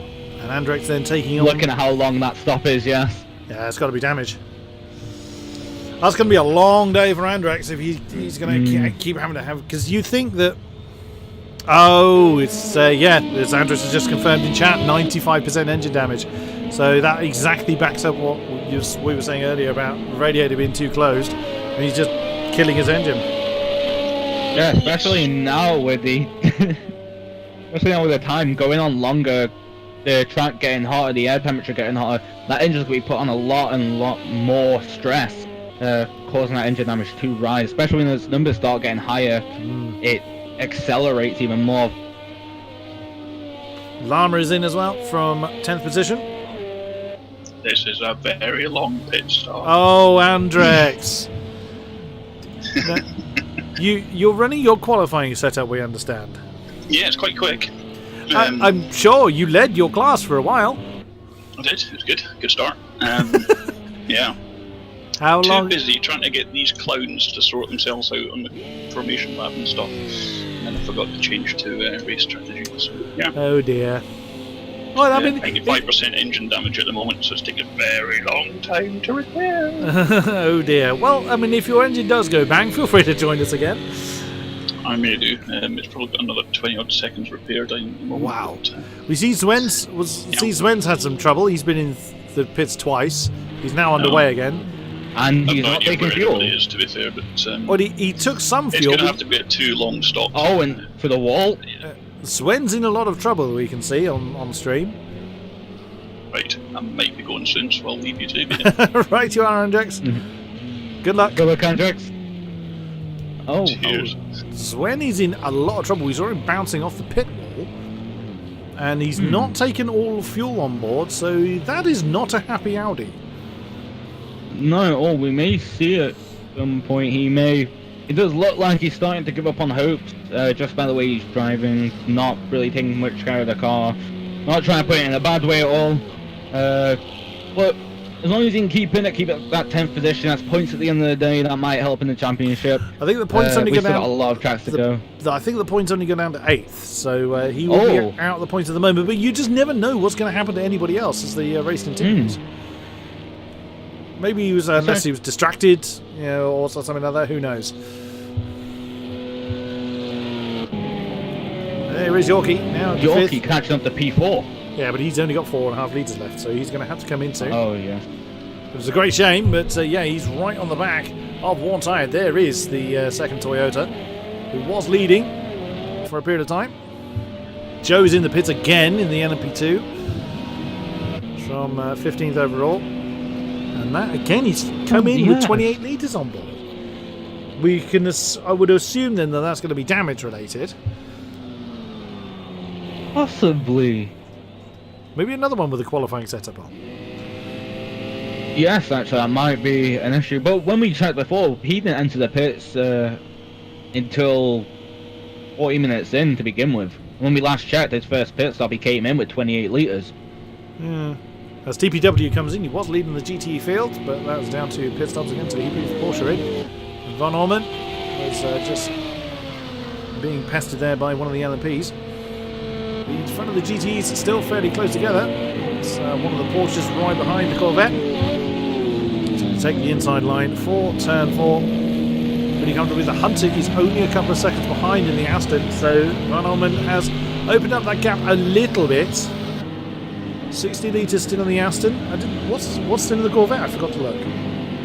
How much fuel's in the Corvette? 82. So that's quite a big difference there. Only half a second breaking these two up. So Yorkie's going to be. He may be pushing for another lap. Yeah, he's got to be. Surely he's coming in this time. Not unless he also does this magical fill it up as you're driving method that you suggested earlier. Yes. Oh, there's a Jinx out from behind the yellow Corvette. Anybody else coming in the pits at the moment? TPW, as we mentioned. He's down there in 9th, so it shows you that the GTE field isn't. GTE field top to bottom. Ignoring Andrex, not meaning that disingenuously, but of course he had such a huge pit stop that does really rule him out. So the GTE fields are only separated by 1:20, which in normal racing terms is colossal, but in endurance racing terms, that's not really as much as you might think. Yes, because all it will really take is one of these guys possibly put into the wall, messing up, having to take that extra pit stop. They're down to 10th. Yeah. That could push Picklish up, could put anybody up. So Yorkie then, you saw him actually back off from one tyre. No point in him keep pushing his Toyota brethren. He's going to be coming in this time. There he goes. Onto the apron, slow down for the cones. And there he comes then. Great recovery drive for the Toyota. But even he needs fuel. He had 1 litre left. So the LMP really are pushing their fuel tank quite a lot. Lead of the LMP2s is Zenny, 30 seconds to the good, so it has been a great run for the Thrustmaster liveried Ligier. Yes. One thing I'm slightly concerned with though is these LMP1s, we're probably not going to see a large battle between them until it comes to those last couple of laps, that last stint, especially due to how fuel economy will work. I am slightly intrigued by how long each car can go on for, because if you can push that Toyota to go 45 minutes to 50 minutes, and those Audis can only go 40 minutes to 35, that's going to be an extra pit stop for the Audis, which is going to then in turn nullify the penalty that Yorkie had to suffer at the beginning. Indeed. Just as we saw at Monza, it's all going to come right the way down to the final few laps. So that's interesting to see. That's also something else I've just realised. The time gap we can see between Zenny and Llama. Llama is actually in the LMP1 class, so that's even bigger lead that Zenny has for himself. That is actually nearly a full minute. Yeah. That's absolutely stunning. There is second place Scott, who's 15 seconds behind Llama, who, as we just saw, is 30 seconds behind Zenny there. Oh, and Sven has actually just lost a position to... What's happened to Sven in 13th? I think he's made a mistake. It does look like the front right of his car is slightly banged up, unless that's just my side. Can't see from that camera angle, but it is possible he's had an argument with the wall. He's a minute behind WhatsApp, apparently. Or just under, so he can't have just lost that position. So unless I'm going completely looping... Oh, I know what he's done. He's taken the position from Ulti. Of course, he's trying to work his way through the field. He's overtaken Ulti. That's where that change has come from. Dawu brings his car in from 23rd. Or 8th overall in the Corvette. He had a much better run in Monza last time. Somebody else is in, I think. Oh no, I'm looking at the map, seeing a blue dot there. That's actually a retired car. That's Marauder that has got Dalking in the blue Corvette right with him. That's a battle for 5th position. As we are on the halfway stage of this 2.4 hours of Daytona. 1 hour 20 to go. And it's been quite an eventful race. We've lost our LMP1H leader. And Bird leads the way by 5.5 seconds. Lucas looks like he's closing in on him, and there goes one of the Audis. That's what it looks like from the GTE's perspective. You just have this absolutely roaring LMP1H fly past you. I guess you get used to it, Doc, but does it not kind of make you think, oh, there's a car there? Because that certainly would kind of terrify the crap out of me if I had an absolute missile fly past me. Does it kind of put you off a little bit? I'd say it really depends whereabouts it is. If it's going through the oval, as long as the best thing you can do is hold your bottom line, let those LMP2s, like so. LMP1s, go straight past. But when it comes to the infield section, if you see these guys slightly back and it looks like they're going to dive bomb you, that's at the point where you start to think, do I turn in, do I not? Looks like you're going for the corner, but this is my line. That's the point where it starts coming in mind is, hold your line unless you think the guy behind is going to outbrake himself. Yeah. It's more of damage control rather than prevention. Preventative measure as opposed to a recovery measure. Yeah, as you do the action that is going to cause you the least amount of hassle. Yes, but that's going to be a lot of talking in that room, may I say, if stuff like that starts happening, especially possibly in the stewards panel after the race, if stuff we haven't seen comes up of possible dive bombs and best way to say it, unsafe moves. Yeah, absolutely. Only 6 drivers don't have a penalty to contend with of any description, which is a bit of a shame, but that unfortunately is the nature of a lot of those were incurred on the opening laps with what we suspect was the rolling start causing absolute havoc. It may not have caused damage, but it has caused penalties instead. So the stewards could well be very, very busy. And after this one, Bird leads away. Now that lead, I'm noticing, has been ever so slowly dropping between himself and Lucas. Only 16 litres left on the Audi. What's Lucas got on board? 17, so not a great deal of difference between our lead Audis. And then it's nearly a minute down to Noonan. And he's got an identical amount of fuel on as well. So Noonan's maintaining... Actually, Noonan was nearly identical time to Lucas. So he's got the 29s on board. 28 from the Toyota of worn tyre, as we're looking at now. So 45 litres on his car. He's not long been in, as we know. And Yorkie is 53 seconds down from here. Bach has pitted. So he will continue. And is he going to gain? What's the overall pit lane loss just for fuel? Depending on each car, it really depends. I think pit lane just driving through is around 20 seconds lost. Like drive in, stop out, 20 to 30 seconds at most. I'd say fuel for the LMP2s, maybe 10 to 15 seconds. That fill-up is pretty quick. I'm not fully sure on tyres, because I haven't drove the LMP1 in quite a while. The LMP2, sorry. Yes, you were always a fan of the black and pink LMP2. Pinks makes you 3/10 faster. Yeah, 3/10 faster with the pink livery. So I seem to remember you did very well in the LMP2 category here last time around. At Daytona I did well in the 24 hours Daytona special event. The race, I think it was a P2 or a P3 finish. I'm pretty sure you were right up the sharper end. Yeah, I seem to recall. So what's the lap times that people setting? 29.3 for Bird, 30.3 for Lucas, and 30.1 for Nunu. 28.9. Warm Tire is absolutely on it. One thing that those look like as well, especially with his times being 28.9 faster than the Audi right now, may see the time slow down. He's still got more fuel in the Audi. That's why, that's why he can go longer.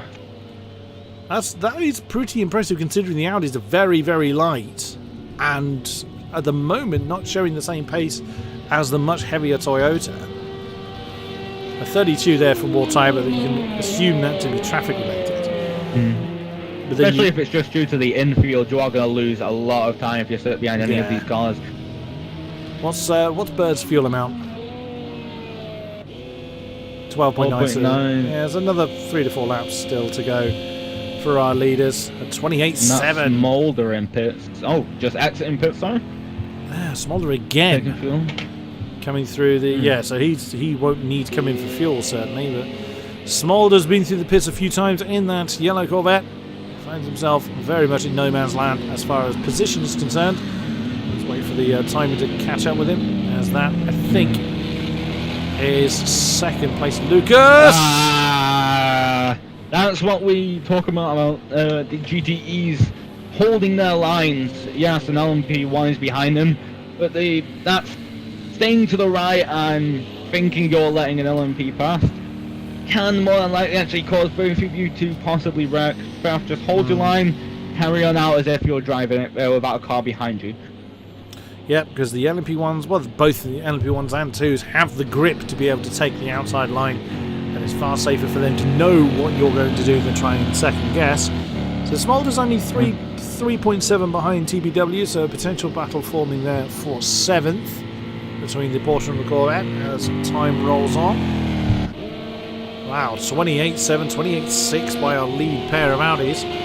Lucas has lost quite a chunk of time. He's now 6.5 behind Bird. There we go, it's now 7 seconds indeed. So, yeah, that's unraveled a little bit for Lucas. For Lucas, beg your pardon. So Bird will be quite happy about that. As they start another lap, 12.5 litres still on Lucas's car. Bird's got a little bit less than that, but not anything too major. There's a Nunu nearly a minute behind this particular battle now. But looking at fuel numbers for these Audis, after a stop, they're still going to possibly have to make another stop. Might not be full fuel, but it's still going to be a stop in the end of it.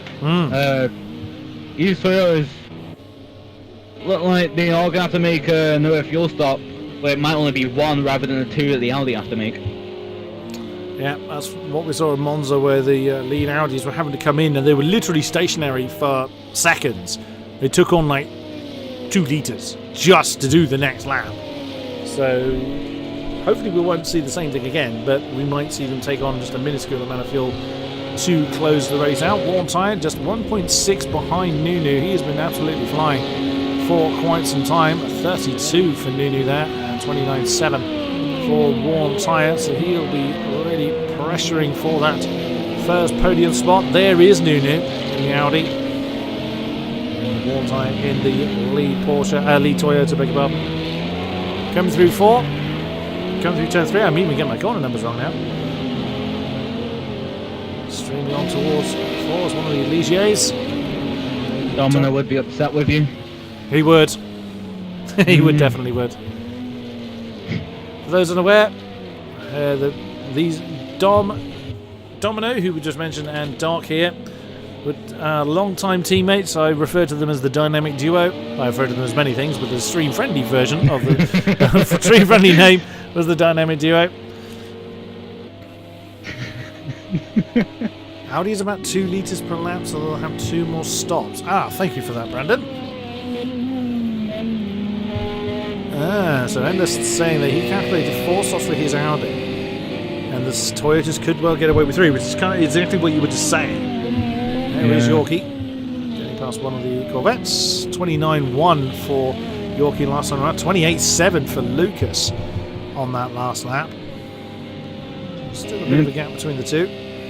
These Toyotas may be realising the fuel they have can take them one more lap. They may have already done fuel numbers for Audis due to their previous testing. It's always best to know what the other cars can do. And it may just be now setting in that they don't have to do that splash and dash at the end and to push harder to try and go for those wins. Maybe try and get out Toyota 1-2. Absolutely. I'm curious. I keep scrolling up and down the list of times in case anybody on the stream wonders why I keep doing that. I do that for 2 reasons. One, I'm keeping an eye on how Andrex is doing to see if he's come in again. But also, 2, just to see how many cars are still left. Of course, I can't see that when I'm scrolled up to the top of the list. I can only see the top 16. Brandon wondering if they're running hard tyres. They're going to be running hard tyres. The soft wouldn't last anywhere near long enough, would they? I would say for the GTEs, definitely hard. The LMPs, I'm not actually sure about. The LMP2s, what's the word? Undecisively, you can actually run softs on the fronts and possibly hards on the rear, depending on how hot the track is. But more than likely, they will be running hards. I'm not sure about the LMP1s in this game in particular. I haven't drove them personally. Yeah, see, Endless has just said he prefers to run hards on the front with only 1 tyre stop. So, yeah, so that makes absolute sense. That's the optimum combination to use. Lucas lost a good 3 seconds on that last lap alone.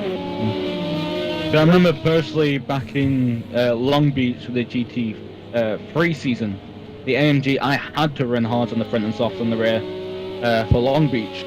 Because softs would overheat and hards wouldn't get up to heat. Oh, right. So we may see some issues like this through the season for some of these cars. What's the fuel amount looking like now for our Audis? 5.2, so in the next couple of laps we're going to be seeing our leaders come in. 7 for Lucas. I wonder if Lucas is going to stretch it out for a 3rd lap. Could well do. Nunu. Yeah, it looks like possibly Lucas and Nunu are slightly better on fuel economy than... but it may also be that Burr is faster than Nunu, like around the track a bit further. As one tyre is not going to know, of course, what Nunu's lap time, fuel amount is, rather. Just jump up to 1 tyre a second in 4th. Yeah, he's right with Nunu at that, aren't he? I'm seeing 2 conflicting information there. Oh, there is Nunu. That is the car right ahead of 1 tyre. Let's jump on board with 1 tyre in a minute. As he potentially makes the pass. Oh, there you go. You just saw how effective the KERS deployment is. Just Nunu gaining a hell of a chunk of miles per hour. That's close. Water just about preventing slamming into the back of the Audi. Because the KERS deployment on these, I've often described them, it is vicious. But, yeah. I mean, do you go for... Again, I don't know how customizable this is. Wow, look at Nunu just deploy that out of turn 3. I mean, can you deploy it to be longer and slower? Or do you try and deploy it quickly? Ooh, one tyre, keep the tail under control. I believe... I don't know for this game in particular, but with iRacing, totally different. I understand totally different physics. I believe in the real-life car itself, has a set amount of hybrid that it deploys all at once. So you press the button, this is how much it gives out. You can't decrease or increase that. Otherwise that would take away or gear horsepower. But you can choose when to deploy it, rather than you see Nunu use it in the infield section, and then you'll more likely see one tire use it coming out on the bus stop, using the majority of it there, getting the speed up, and just trying to catch up to that Audi again. Well, that was a little bit unlucky, catching the Porsche where he did. Let's switch back to the off-board camera now. 28.5 for Lucas last time. It's going to be it was costly for one time, and just catching that Porsche from the bus stop. Nothing anybody could have done about that. If the Porsche had jumped out of the way, he would have risked having a spin. Oh, that looked like a Porsche that just went through the shot. Who are they catching up to, I wonder? Oops, you heard Nunu just spin the wheels up there. Yeah. And Bird is in. Bird has brought his Audi in. Possibly Macy as well. And Lucas has carried on. So yeah, he has decided to go an extra lap. That's interesting. Another thing these guys might be doing with their hybrid deployment, these cars aren't necessarily rear wheel drive. So as soon as you hit that hybrid, it turns that those front wheels spinning again, which then causes the all-wheel drive. It's going to give you understeer on exit, but the acceleration might outweigh that understeer. Oops, that looked a little close between Lucas and that Thrustmaster LMP2. It isn't Zenny, because Zenny is in from the top of the LMP2 class. Imagine we're going to see a number of LMP2s coming in now, because he was running pretty close. Oh, Scott's definitely going to be coming in with 1.7 litres still in the car. They don't have hybrid energy to rely upon. He should be fine. He shouldn't need to back off. He just has that turn to do. And what's that? Wow, that's a lot of understeer on that particular car. 6.5 on his car. Nunu has brought his car in from. We may be seeing WhatsApp here possibly trying to take his tires all the way to the end. That might be what we're seeing the understeer with. Or he's got somewhere slight bit of front wing or rear wing damage. Even if it's just one and we can't see it, that can give immense understeer and as well as oversteer. I would imagine then that Scott's in, and Lucas did indeed come in. Well, he didn't have a choice; he had to come in this particular lap. He would not have had enough fuel, but it's all going to be on how did he manage to gain enough in that extra lap. They're coming out with a full tank of fuel, assuming that Lucas hasn't got damage on the tyre. One tyre now in third in the Toyota. There is Lucas. You can see the white dot coming around turn 12. It doesn't look like he's in leaving. It doesn't look like he's in a hurry to get anywhere. Now he goes. And that's going to be easy return to the lead for Lucas. It didn't for Bird rather. There he is coming into turn 1. He's going to gain quite a bit. There was around about 6 seconds I think between the two pre-pit stop. Well, we might have seen there due to the fact of Lucas being at pit slightly longer is a tyre change, which then in turn can increase his lap times over the lap, which may reduce the fact of those 8 seconds might longer become relevant over the time he gains from those new tyres. Very, very true. Right away, LMP2 in the way there for Bird as one tyre continues on his merry way in the lead Toyota. Nunu coming out in fourth. Only 8 seconds between Nunu and Yorkie, interestingly. Oh, not even that. 3 seconds, beg your pardon, between the pair. And they have the same fuel. Oh. Nunu short fuel then.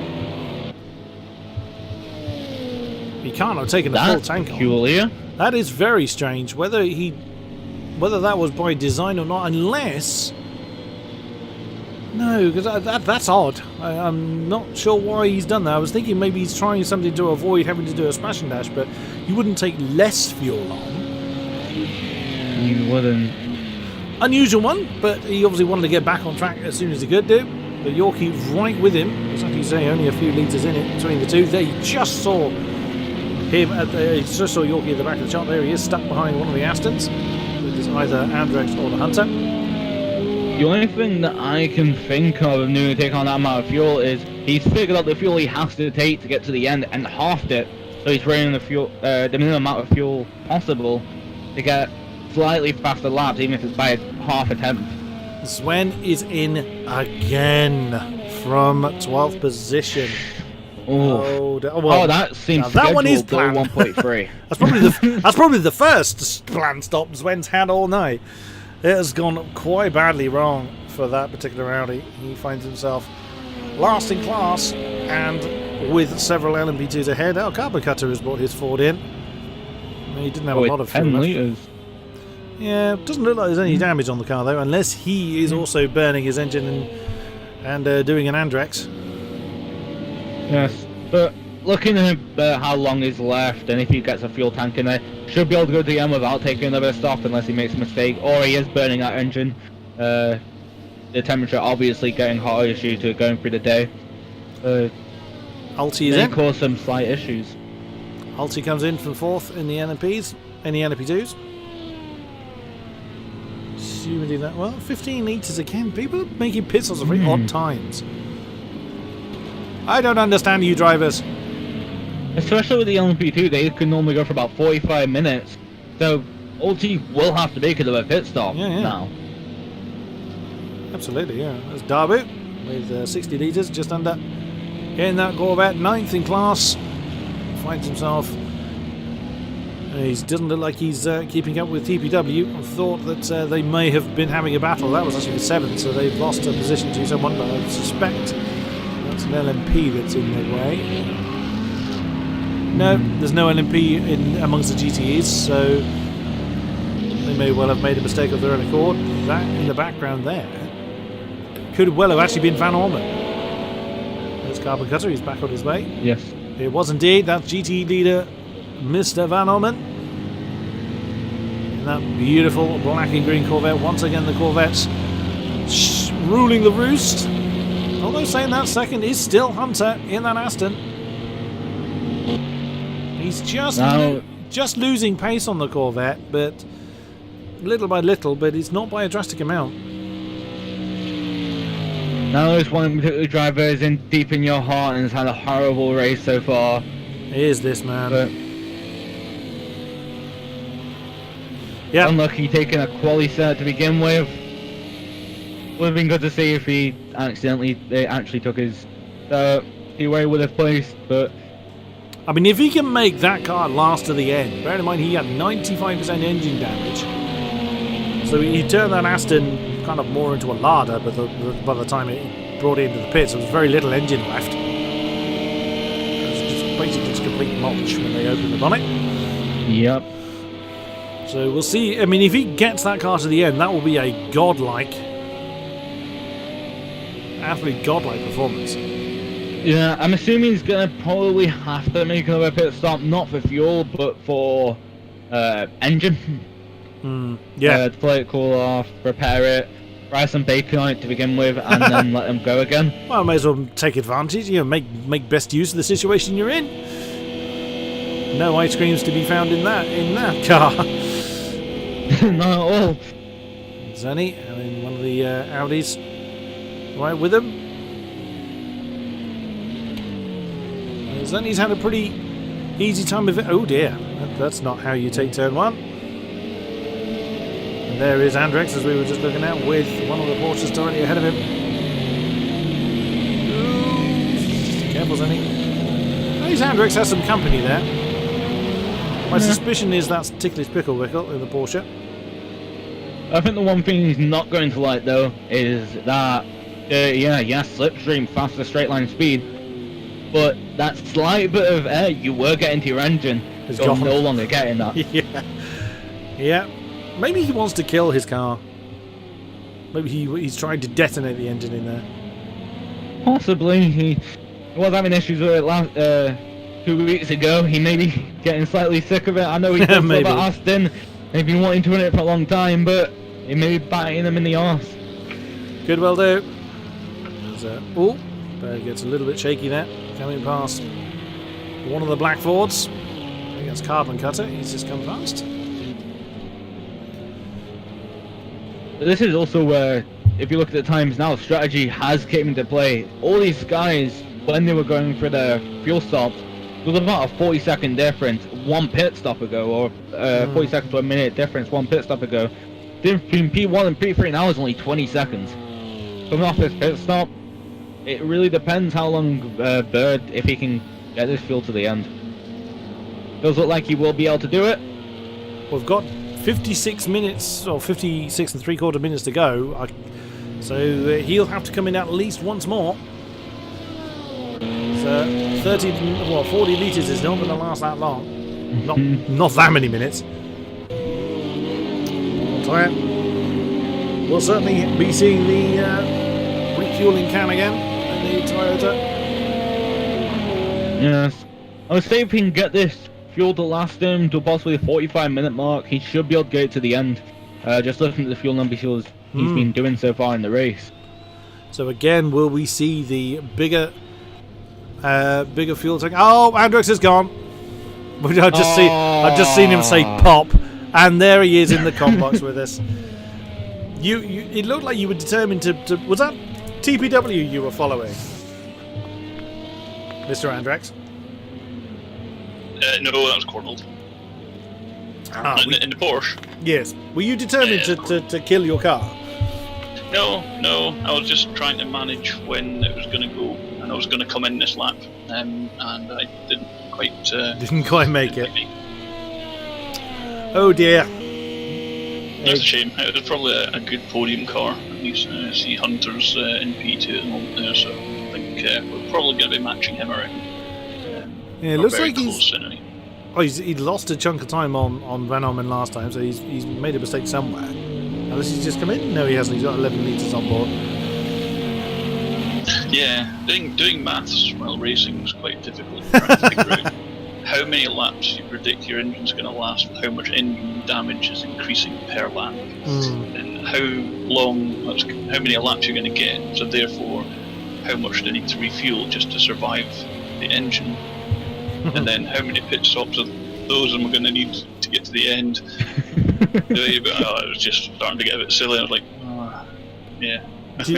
You forgot to take your encyclopedia and abacus into the car with you then. Pretty much, I had no pit crew telling me what to do. But yeah, that's a shame because I was enjoying that. Yeah, rookie mistake. I mean, you were concerned before the race that the Aston wouldn't necessarily do so well, but also looking at what the Hunter's doing, it looks like it's quite there. But it does seem to be ever so slightly losing pace on that mighty Corvette. Is the Aston, how well suited to this track is the Aston, do you feel?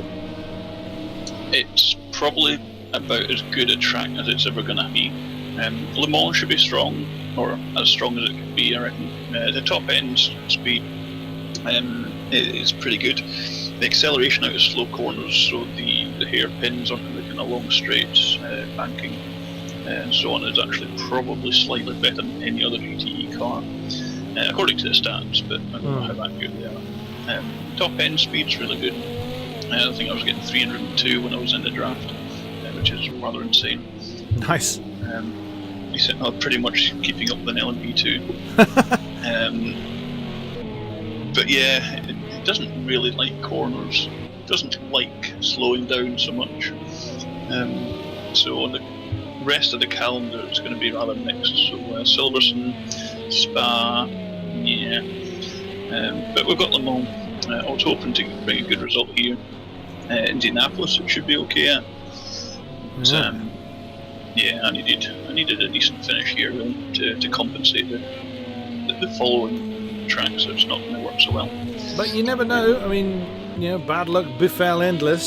So yeah, absolutely. You simply never know. Good spot there, Mr. Cameraman. Yorkie has managed to overtake Nunu for fourth.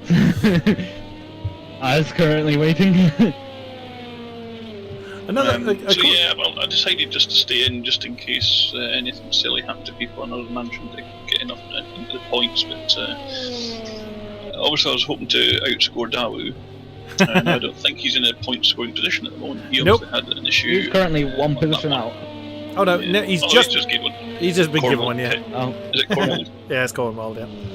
Okay, yeah. So yeah, hopefully. A question we've had in chat actually, Andrex, you might be able to answer this one, is what are the top three manufacturers in terms of sort of GTE performance? GTE I'd definitely rate Corvette and Ford are probably the strongest. Porsche is right up there as well. Certainly on tracks with long straights and stuff. So Monza here, Le Mans, Indianapolis again. That will be strong.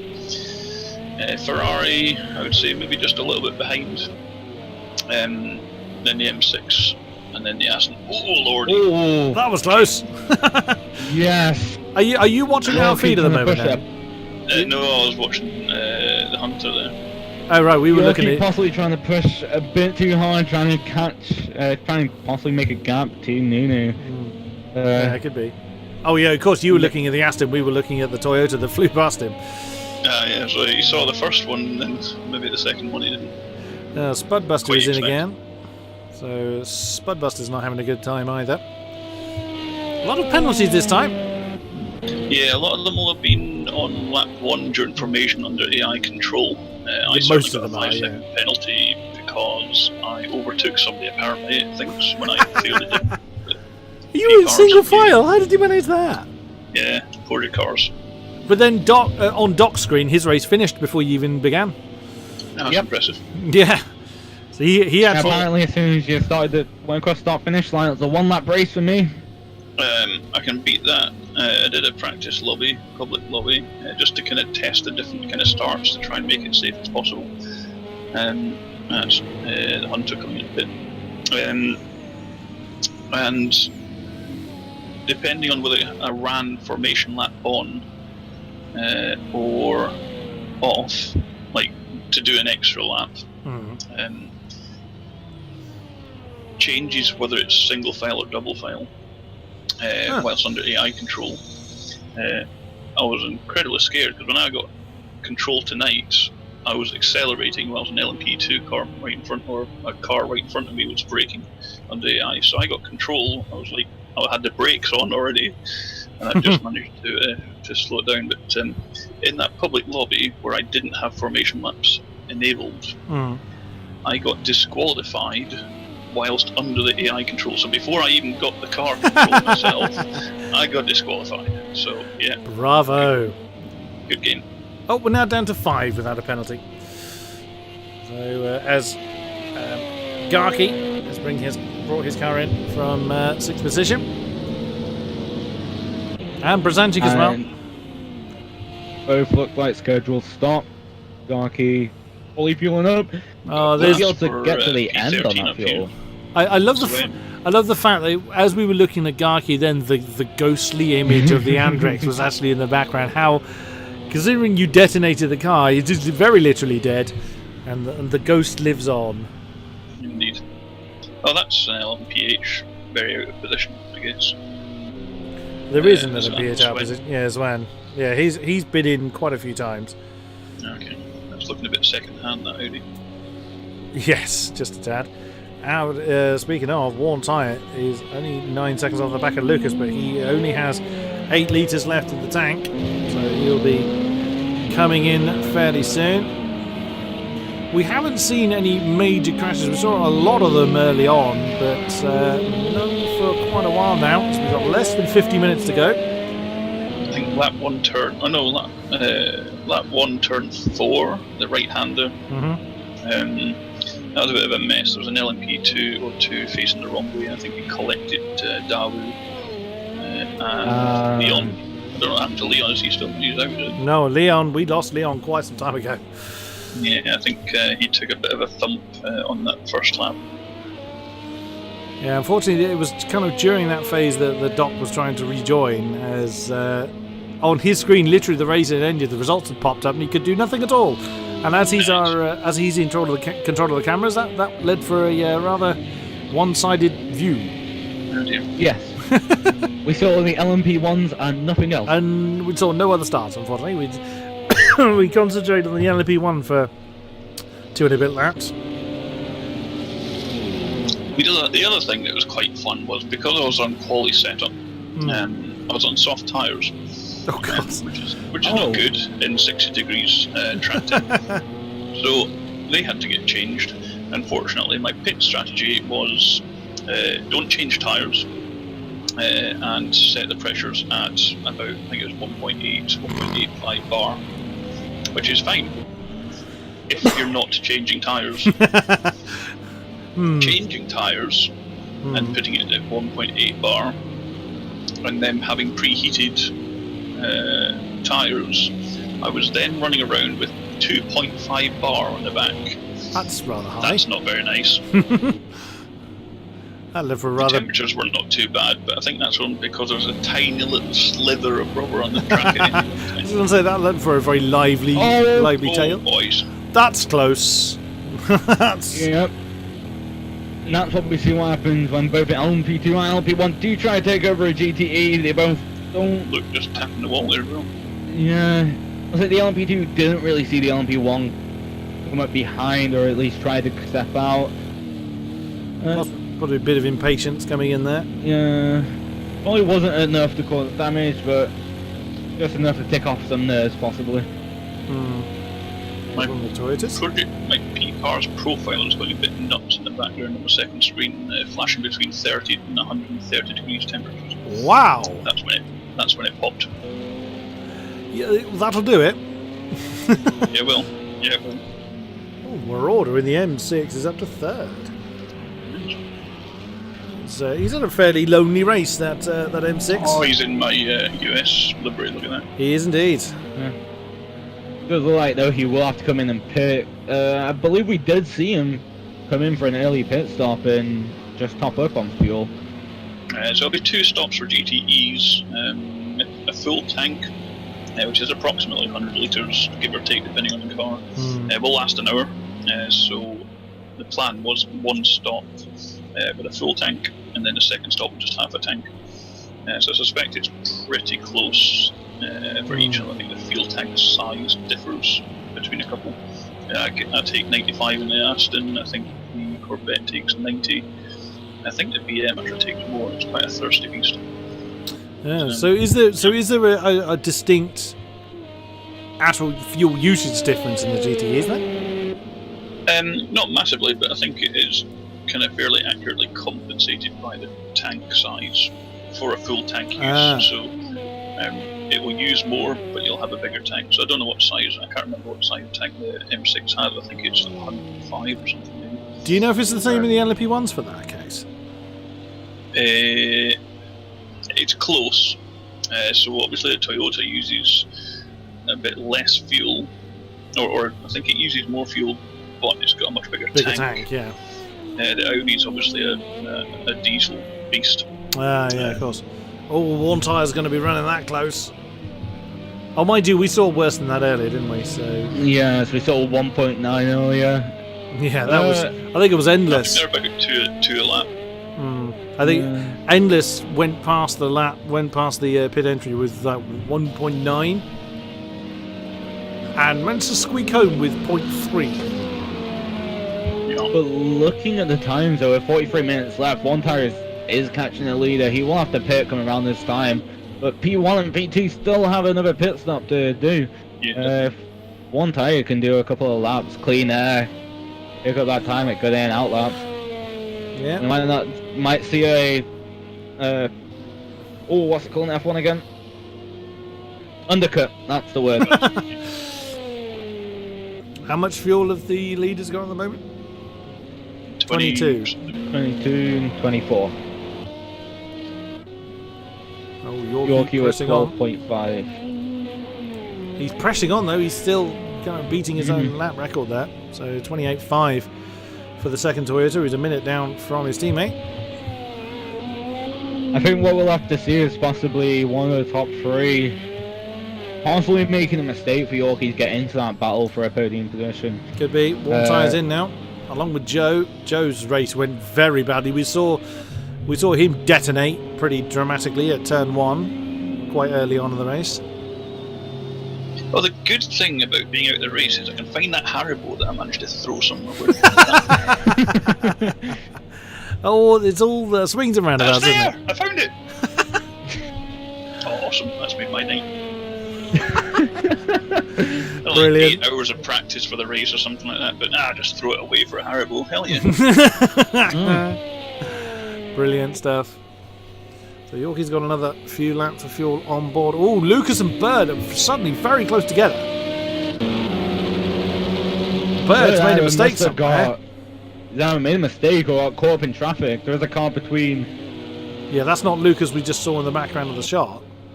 Yes, he may have got stuck behind. Who is that? That's Nunu. Oh yeah, he must have had trouble getting past this. Nunu, being the same class, should have relinquished that position with the blue flags, but there's been a mistake somewhere. Yeah, Nunu's lost 8 seconds on this lap. As Yorkie comes up into third, Warntire's now come out of the pits. Of course, that will change. Oh, hello.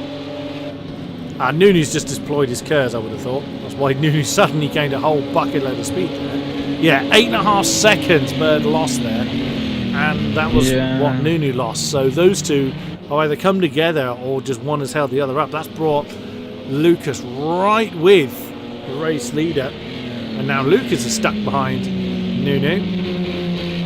Will we just look at Lucas for a second? Yeah, Nunu should be getting out of that. And he's out now. There we go. Yeah, he should really have got out of that a little earlier. What we might see as well, due to the fact of P1 being held at those 8 seconds, when we left with one tyre going into the pits, there's only 11 seconds separating, and that's dropped that down to around 4 seconds on pit entry. Yeah, and he was consistently lapping quicker than the top two, so one tyre could well steal the win for the Toyota, as Yorkie did last time at Monza. How much fuel has one tyre got? Dixon for the pits. Tyre limit with just under a full tank. So 60 litres for one tyre then. It's going to be interesting. It's going to be very, very interesting to see how that's all going to come alive towards the end. 40 minutes remain here at Daytona. And whilst the race, as far as positions are concerned, may well have stabilised for a while, it is just about rebuilding the kick-off, and this is actually for the lead.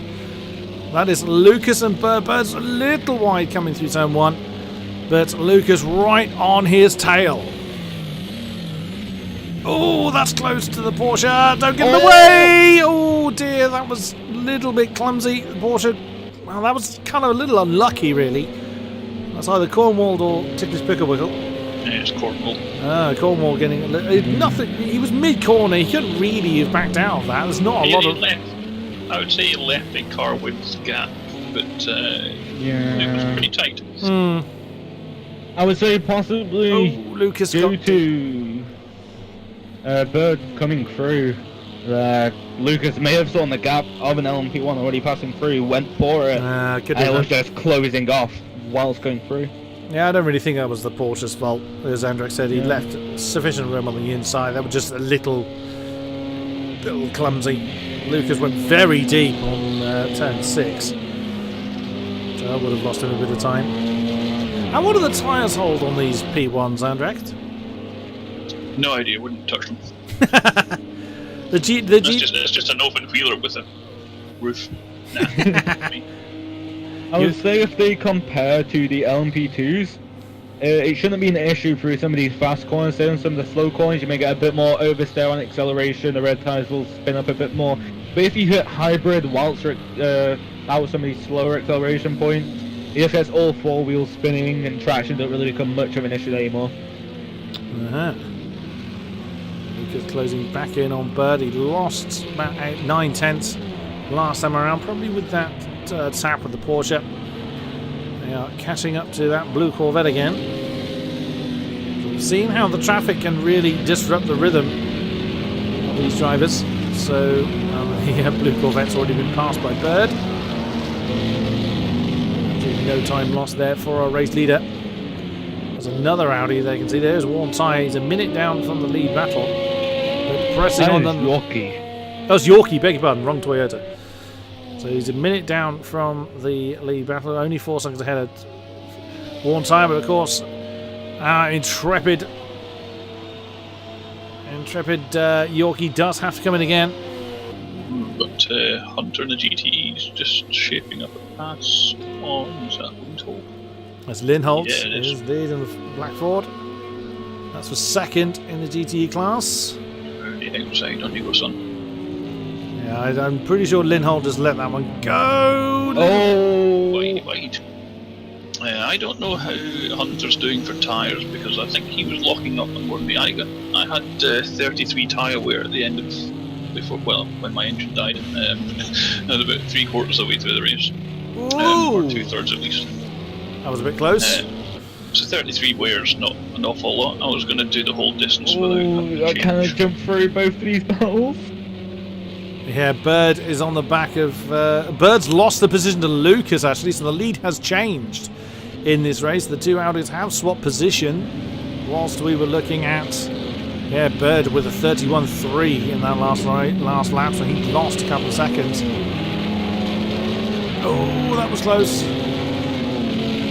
Of course, we had that GTE battle with Hunter and Lindholt.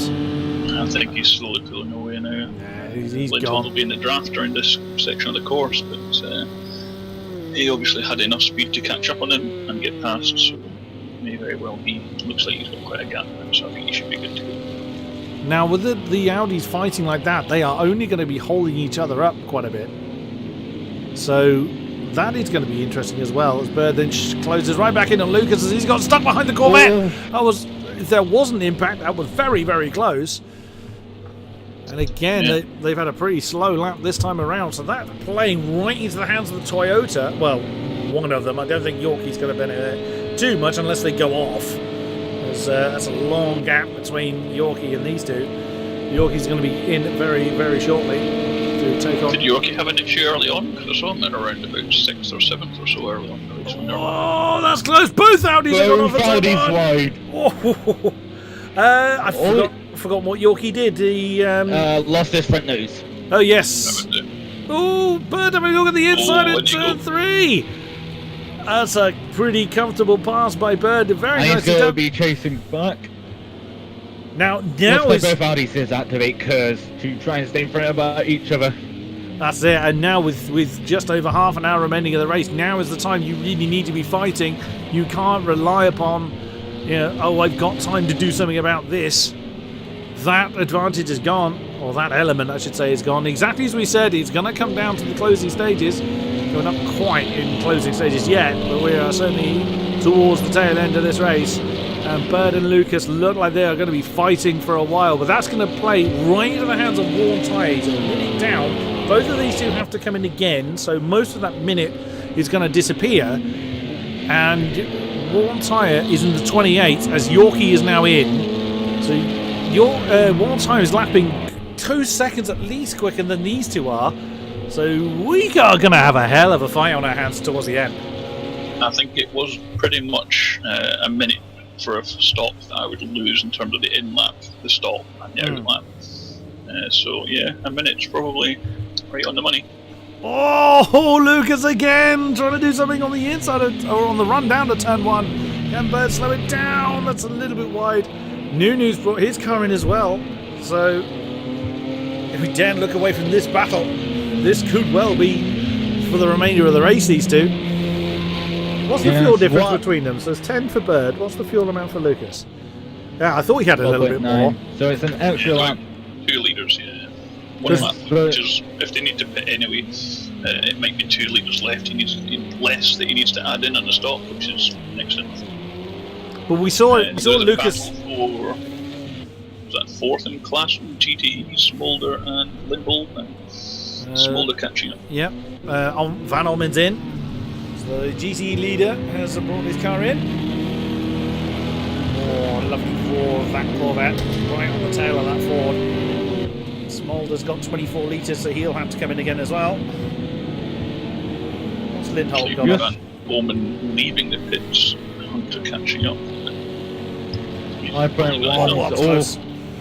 So yeah, Lindholt will be in very soon. Look, but talking about the battle lines between the LMP1, the two LMP1s and P1 and P2, if they continue this battle all the way to the end, keeping the position where they are, it's all going to come down to the last lap of who can get a faster line through the bus stop, who can save that curves coming through Sector 1 and Sector 2, use their curves, keeping that slipstream, duck out, and race to that start-finish line. Bird and Lucas side by side again. Bird has got that lead back. That was less than a tenth between the two coming into turn 1. And Lucas has had a big mistake. He suddenly lost one and a bit seconds. So he didn't do turn 1 particularly well. Or he may have got shoved off in turn 1, we didn't quite see. But yeah, that is really... So one tyre then is a minute behind these, or 56 seconds behind these two. Lucas has got 10 litres on board, he's the one with slightly more fuel. So either he'll go a lap later or than Bird, or possibly take on less fuel, or both. There wouldn't be any benefit coming in now. Well, unless Lucas thinks he's being held up by Bird. Might he come in sooner rather than later? It really depends, to be honest. What Lucas could do is possibly stay in the slipstream, save a tiny bit of fuel, possibly save a tenth or two on his pit stop, at which point come out slightly closer or just in front of Bird, sorry. But what we are going to see is, on this first pit stop, whoever takes their pit stop first, if one tyre is in front of one of them, he's in front of both at that point, because they are so close together, that battle is so neck and neck. Lucas again, shaping up for an outside move. Oh, there's Marauder in the M6. That could get nasty. Lucas backs out of that one. Oh, that was lucky there. Got caught out a little bit by the M6, but nothing Marauder really could have done. But Lucas can't afford to lose any time. And then jumps ahead of the M6 before they get to turn 3. Oh, and that's the black Corvette. That is Omen. So that's probably slowed Bird down a little bit. Yeah, I thought Lucas was going to do that. He does not want to let Bird get away. That'll be Van Orman. They've just gone past, so the black and green Corvette hanging on to the GT lead. Where's Hunter in relation? Oh wow, there's actually a considerable gap now between... There is 130 seconds between Van Orman and the Hunter. I think they're all fueled up, ready to go to the end as well. So. Yeah, so Van Orman's just come out of the pits. So how much fuel's Van Orman got? He's on 60. Yeah, and Hunter's on 62, so... Yeah. So, assumedly Hunter has had some real troubles on there, because he was much closer than that to Van Orman before, I think. But all eyes at the moment on the lead battle. Worn Tyre is absolutely munching into that gap. He's now well below a minute behind these two. It'll come down to what we see within the next 2 to 3 laps of when this pit stop happens. Where will Bird come out? Again, here comes Lucas, charging towards, and in comes Bird. Oh no, beg your pardon, I thought he was actually coming into the pits there. Sad times. I'm out of Haribo. You're out of Haribo. It's an understandable sorrow you have there, sir. Crisis. Yeah. Probably class it as. Need to get United Nations involved. Yeah. It's a humanitarian aid problem. Oh, Bird's caught behind one of the black Fords. Lucas is already right with him though. Black Ford minding his own business. Now comes through turn 6 once again. What will Lucas do? It depends, because it might have been that Bird used a bit of curves to try and pass him, but didn't manage it, and therefore wasted that curves. And if Lucas has not done that and conserved it, he might have a little bit extra curves this lap. Oh, yeah, I thought he was going to be brave trying to move into the bus stop there. Let's jump on board with Lucas in second. Oh, wrong one. Oh, he's going to be... Oh, he's going for the outside again. Can he do it? He does. He knows the head, and Bird doesn't. I wonder whether he thought about coming in and opted not to, because he did look like he motioned towards that the pit lane entry and opted not to do it. He's now in second. Oh, big problem. Lucas lost control of the car before Bird got there, but Bird actually feels the need to slow down. Maybe he felt... Not too keen on that rejoin, to be honest, but... I think Lucas was probably a little bit too keen to get back on board, and Bird's actually letting Lucas... Lucas is allowed back through into the lead. Bird obviously felt that impact was avoidable. I mean, Lucas was very sideways before Bird got there, so good sportsmanship there from Bird. But on they go. That's then. almost cemented One Tire's undercut to P1. Absolutely. That's lost them a hell of amount of time. It was nearly 10 seconds they've lost. It's about 9 seconds that incident has cost the pair of them. Of course, they've got to come in. Bird has only got 2.5 litres to go. He will not do another lap after this without coming in. Lucas is only another couple of litres to the good. He could do another lap. And now that he's the lead of the pair, he may choose to do another one. What we may see as well is due to these two cars colliding, there may have been damage on either car, which then in turn slows down time a lot, and we might see Yorkie. The time is still quite far apart. We might see Yorkie get into that get a podium position. Bird's still really pressing on. He went to the outside. He's not going to. He's got to come in. Yeah, he's come in. That's very quick. That was. Did he get? That he was still slowing down. 23 seconds. He got himself. Yeah, that was a 10-second penalty for speeding in the pit lane, and that was unfortunately entirely his own fault. He was way too hot coming into the pit lane there. Where's Worn Tire? There he is. Yes, here we go. Where is he? He's coming towards the bus stop. He's just come off the back of turn 7. Of course, Bird is going to be in there a while. Bird is on the move. Oh. Did One Tire take tires? He may well have done. Bird is just coming to the end of the pit lane now. Well, he's just come off the pit lane limiter and just coming through turn 1. So Worn Tire now comes across the line. It's because he doesn't have to fill up a fuel tank. So it's a very short stop then. So Bird's only got 36 litres. I don't recall what a full tank is in those machines. 40, yeah, it's close to 50, I think, for the Audis. So 3/4 of a tank for the Audi. But I wouldn't assume he's running that 25 close. litres would be 15 seconds. That was a very short stop. Very, very short stop indeed. But that is less than 10 seconds then between Worn Tire and Bird. Worn Tire's got 40 litres. That almost certainly will see him to the end. Yes. Yeah. Lucas has gone on another lap, as we know. Lucas has gone on again. He'll be coming in this lap. He'll be coming on this lap now. Lucas has already gone. Oh, he's got 2.3. He's got enough to go through again. But he's right in amongst the GTE traffic. That could be very, very costly.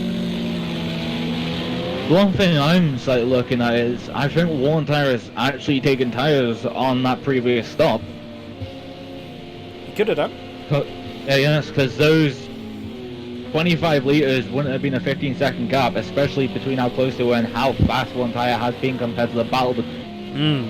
Oh, that's going to be costly for Lucas, that LMP2 jumping in his way. So that could well cost that position between Lucas and Bird. Oh, it's all going to be kicking off then. That gap is slowly coming down though between P3 and P2. Was 15 seconds on the pit exit.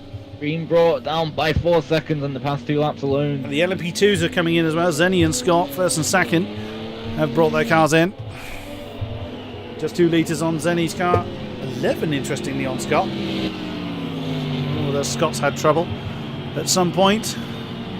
Zenny has comfortably led the class almost all race long as Swen again brings his car in. But Zen is not fueling up. Scott is leaving.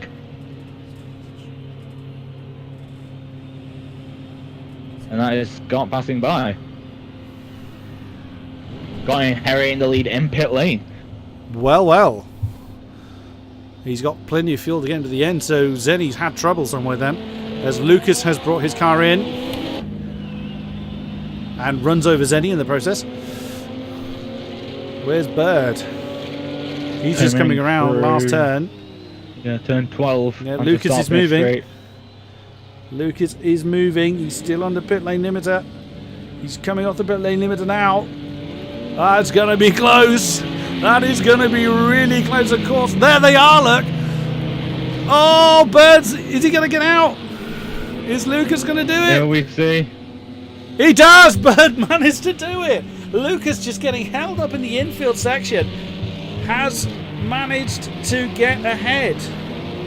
Oh, Zenny got disqualified for speeding in the pit lane.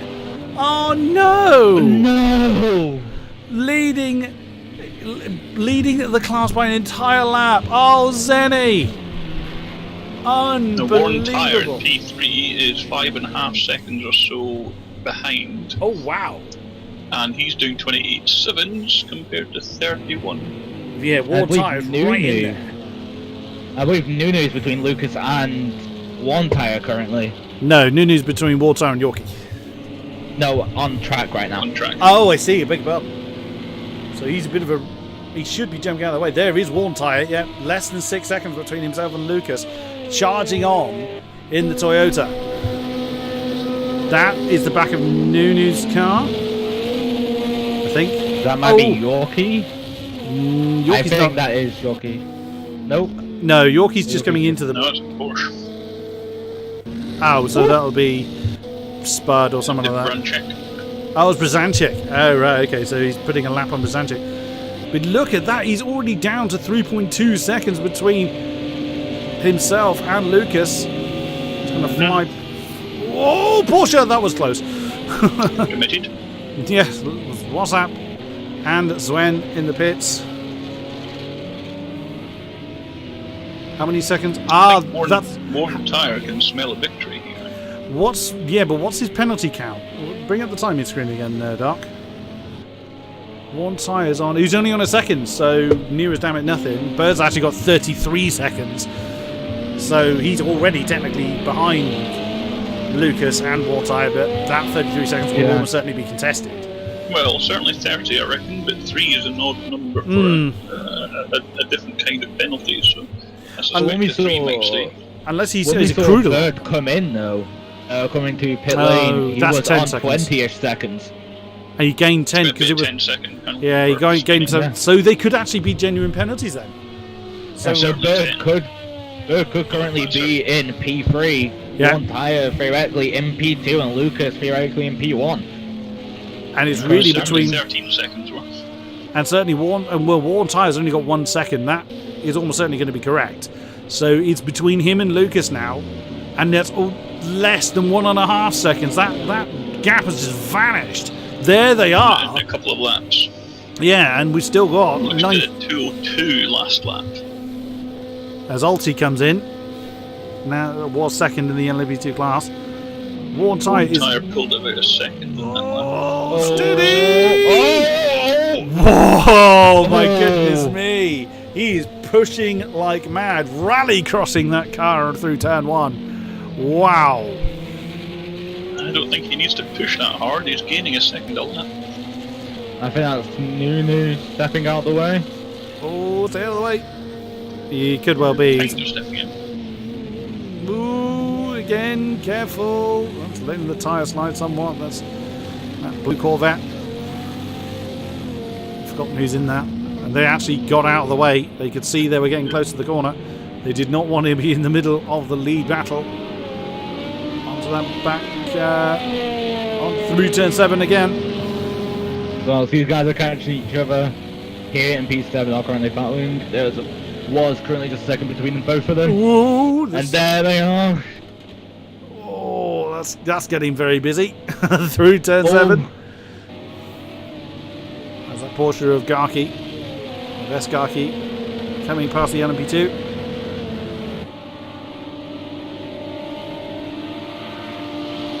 Screaming on down. He's trying to chase Spudbuster. That's probably one of the Porsches we saw earlier. There we are, coming through the bus stop now. Worn tyre has lost a big chunk of time somewhere. Lucas is already half a second behind. Bird went wide again on turn 1. He's lost all that gap that Worn tyre had. There's another back marker there. Yeah, it's one of the Worn LMP2s. tyres within 1.5 seconds now. Yeah, he is indeed. There they are. That's the top 3 in that same shot. We've been going for 2 hours and 10 minutes? Yep. Just over. Yep. And all 3, and the top 3 of the LMP1s are within 1.5 seconds. That's absolutely amazing. Like we said, about 2 stints ago, it's all going to kick off within this last stint. Fuel management is going out the window for these last 15 minutes. Now it's going to be push. They're going to be aiming for that P1. Anything less than it, they're more likely going to be pretty disappointed, pretty gutted, but anything on the podium is a great end for them. I'm keeping an eye on Yorkie's gap to Nunu as well. That is now 13 seconds, and in that last lap, Yorkie gained 6 seconds on Nunu. I think Nunu had a 34, but Yorkie's in the 28th, so he is really pressing on as well. Bird, if Bird gets his penalties completely overturned, of course he then technically leads the race. But Warn Tyre on the back. Oh, there he goes. He's on the. He's going to go. Oh, and there's the Kerr's deployment from the Audi to keep the top end. Oh, yeah. He's topped out. To make it very difficult to pass. Even if he's a second, he's good on the brakes. He just caught up any disadvantage he had on topping out there, braking into turn 1, right on the tail of him. But or is that another back marker? Nah, that's Hunter. No, that is him. No, these 3 LMPs are all for position. Yeah, There's the Hunter right in the middle of that. So catching doesn't seem to be a problem. Whoa! So he's obviously faster somewhere. And it looks like it's on the brakes. On the nose. So if he can manage to conserve enough curves to keep on the tail. Oh, that's Bird. Is that Bird wide? No, that's a back marker. Sorry. That's one of the black LMP2s. If Warren Tyre can conserve enough curves, Lucas is having a look on the This edge. could be 3 wide. For the lead. No. Oh my God! Goodness me, boys. Keep it. 3 wide with me and Doc doesn't go very well, but that's how you do it properly. And Andrax was actually witness to that 3 wide incident. I've just realised as well. Oh yeah, I do remember that. Oh, there goes Warn Tyre for second on the inside of one. Can he get the other one? He's got the pace, but he's going to top out. Whoa, he's had to bounce to the top of turn 12. Can he do it before they get the breakers on turn 1? 3-1 again. Oh, that's Lucas that's flown through. So Bird has lost 2 positions in one corner. Wow, I don't think Warn Tyre expected Lucas to detonate the curves like that. And we've still got 14.5 minutes of this to go. Wow, that's determined. Oh, Bird's in trouble. Oh no! There goes Bird. How did he save that from being a much bigger incident? And he's still going. And he only lost 2 seconds. Oh, but brilliantly saved, Bird. I mean, that was a These big LMPs disaster. are quite special. That if you are starting to spin, if you dump that curves button, it will insta save you. And I kid you not. He deployed that brilliantly then, as Warn Tyre looking on the inside. It's a bit like holding the brake and the gas at the same time in most of the cars tends to kind of stabilise things. It's just got that curves that really helps to insta-save. Here he goes, in the slipstream of the Audi. I don't think he'll go here though. No, I shouldn't think so. He's just gonna... Just have a look, make him think about it. Line it up for turn 1. Conserve as much curves as you can. Get that top end. There he goes. Here comes. Audi's probably saving his curves. Unless he's burnt it all already. Audi will deploy it now. Oh, yep, there he goes. Oh, it's going to be a run into turn 1. I think he might have enough to have a challenge on the inside. Maybe not. Well defended there by Lucas. They've dropped Bird by 2 seconds. Oh,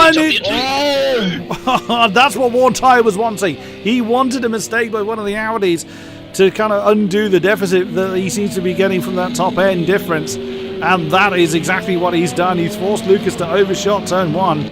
He only needs a second gap between himself and the car behind to undo the penalty he's got. And you know what that'll cause? That will have been aero push. It is an evil thing. It gains you incredible amount of actual speed, but you probably don't actually recognise that you're carrying more speed. You brake at your normal spot, and then you're carrying too much speed to brake in that same spot. So yeah, but Bird's right on the back of Lucas now. And Warn Tyre actually had the advantage of a Porsche being in the way, so it's already given Warn Tyre 2 seconds. So he'll be out of draft range. he's doing or he was doing faster laps. I think he's capable of doing faster laps nowadays. And they got Marauder right in the middle of the bus stop as well. Oh, that's all falling into one tyre's lap, but there's still another, just under 12 minutes to go. All it will take is one mistake, one spin, or even a half spin from one tyre, and this battle resumes.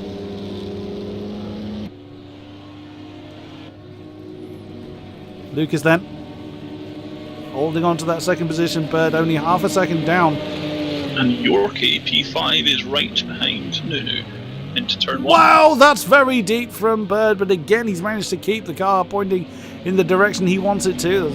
Yorkie's through into P4. Yep, Yorkie's just actually gone through into P4. They're actually on the same bit of track as the lead two, but on a different lap. Wow. But that's an incredible drive then from Yorkie, considering he had to pit very early on and was well over a minute down from anybody to come home. Oh, it hasn't come home yet, I grant you, in fourth position. Look at that. That's actually second, third, fourth and fifth. Only fourth and fifth are on a different lap to second and third. Only in endurance racing would you find that. Goodness me, who's the green LMP2 that's just not bothered with a bus stop because caught out with a GTE? Don't know on the answer to that one. We're looking at Dawu. It came over There's a problem! Impact on Bird and Lucas. Bird is facing the wrong way. Is there damage? Is Lucas still got his rear wing? Yes, he does. But that's... He does, but it does look very bent. Oh, is that going to be a pit stop for Lucas? That's Yorkie that's just gone past them. And there he goes with his Kers. Yorkie can, if he's got the pace, run away and get ahead of them, but he will have to obey blue flags. Lucas is now popping out at 207 when he was blasting by one tyre earlier on. He was maxing out at 204, so there is some sort of damage on that car to prevent him from going any faster. It's not worth pitting now with 10 minutes to go. It's going to be, what, 7 laps. He's already potentially carrying a good 30-second penalty. Oh, good point. 20 seconds at least. He can't afford to. He's got to go for it and just run to the end now. Oh, Bird's lost. We'll keep an eye on his lap times from now on, but I think that's got to keep going for now. Bird's lost it again. He's dropped that car at turn 3. And yeah, he's slippery. He's supposed to be carrying damage, I think. All very dead tyres. Wow, that was exceedingly wide at turn 6 for Bird. Well, that gap is open. A gap between Dawu and Small is growing closer and closer, about half a second separating both coming into the bus stop. That's for 5th in GTEs, both of the Corvettes now crossing swords. Not team minutes though. Oh, just sharing the same colour. Indeed. That's probably Yorkie coming past them. It's Yorkie going past you. Oh yeah, Bird with that 37. Of course, with that issue had. Oh, Dawu in the slipstream. Oh, Smolder jumps to the inside. That's going to complete the move. One lad. Get up there. Both of their bonnets are shaped in exactly the same way. Yeah, damage almost similar. Oh, you saw Smolder had to bail on that. He wasn't confident. He wasn't going to plough it into the back of his Corvette brethren. Yeah, back on the subject Andrew was talking about earlier, that error push, that dirty air. Coming to a braking zone, not only also carrying more speed if you're behind the car, you've got no air that's also slowing you down. Your brake's the only thing, traction. Your braking zone will be even further back than just the extra speed. Yeah. Ulti's in. Ulti's come in from second in LMP2. Well, he's the one that went straight on instead of them taking the bus stop. I don't know if there's contact between him and the GT, but with 7 odd minutes to go, it seems an odd time to come in. Unless he had no fuel.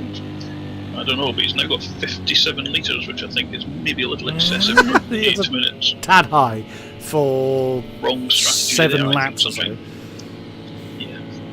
So Dawu then is ahead of Smolder, as you can see there. He's there's Cornwall in the Porsche, so that's his next target. And with how long Ulti's been in the pit for, that's a lot of damage being repaired on that LMP2. So Cornwall ahead on track, but I think there's a lap between them. There's only 18 minutes 50. No, It's 19, 2 seconds 30 according. seconds. Yeah, it's 2 seconds according to the timing to leader seems to be a bit skewed in places. It's caught me Just out a quite a bit. bit. Oh, my, big who problem. was that? Was that Bird? Yes, it was. No. No. Yes, it was. It must have been. Yeah, because there's a Corvette. Yeah. No, was it Nunu? Oh, that's the Porsche. Yeah, it was Nunu. Yeah, you're right. Oh, that's not nice. Yeah. Yeah, there's the 2 Corvettes. It was Nunu. Well spotted. Yeah, it's looking a bit second hand on that right hand side. Yeah, that's going to be a handful to bring home. Well, if you're going to do it in the last 6 minutes. Yeah. Very true. So now Warntide leading by 13 seconds. He certainly has made the most of the... Oh, and that's a struggle there for Nunu to get that one through turn 4. Through turn 5, rather. So Warntide could well be taking the second win in this season for Toyota. Are Warntide and Yorkie teammates this time? They aren't, yes. Yeah, so Yorkie stealing the win. Strong team points in this one as well. Yeah. And Yorkie, by his own admission, admits he nicked the win. Oh, go on.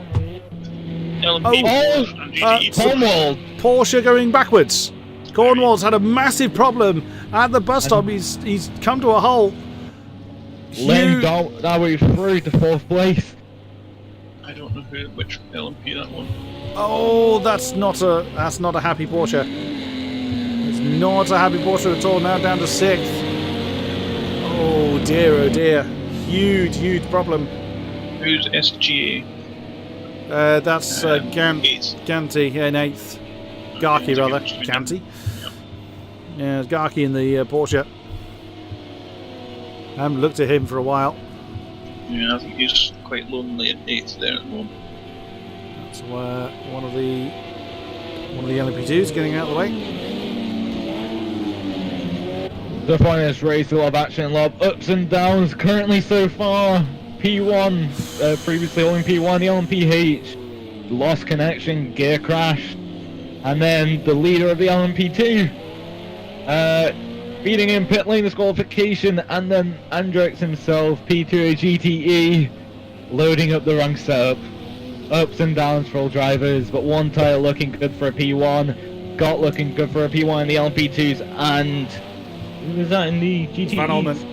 Van Omen in the P140 GTEs in that fabulous Corvette. It has been a bit of a mixture of events. I think it's been more eventful as far as mishaps are concerned than we had at Monza. What's next on the calendar, Lord Andrex? Fuji? That's going to be fun. Yeah, Aston should be okay there. But to get your ride high a bit higher. If I remember rightly, Fuji's bumpy as hell. It's a bit bumpy, but there's not. It's not very many downforce or dependent corners. Right. So you're running quite skinny on that one, then? It'd be pretty low downforce, I would imagine. Obviously, Daytona and Monza was very low. Spudbusters. Actually, found it a lot nicer running 3 wing in the back, which is a bit.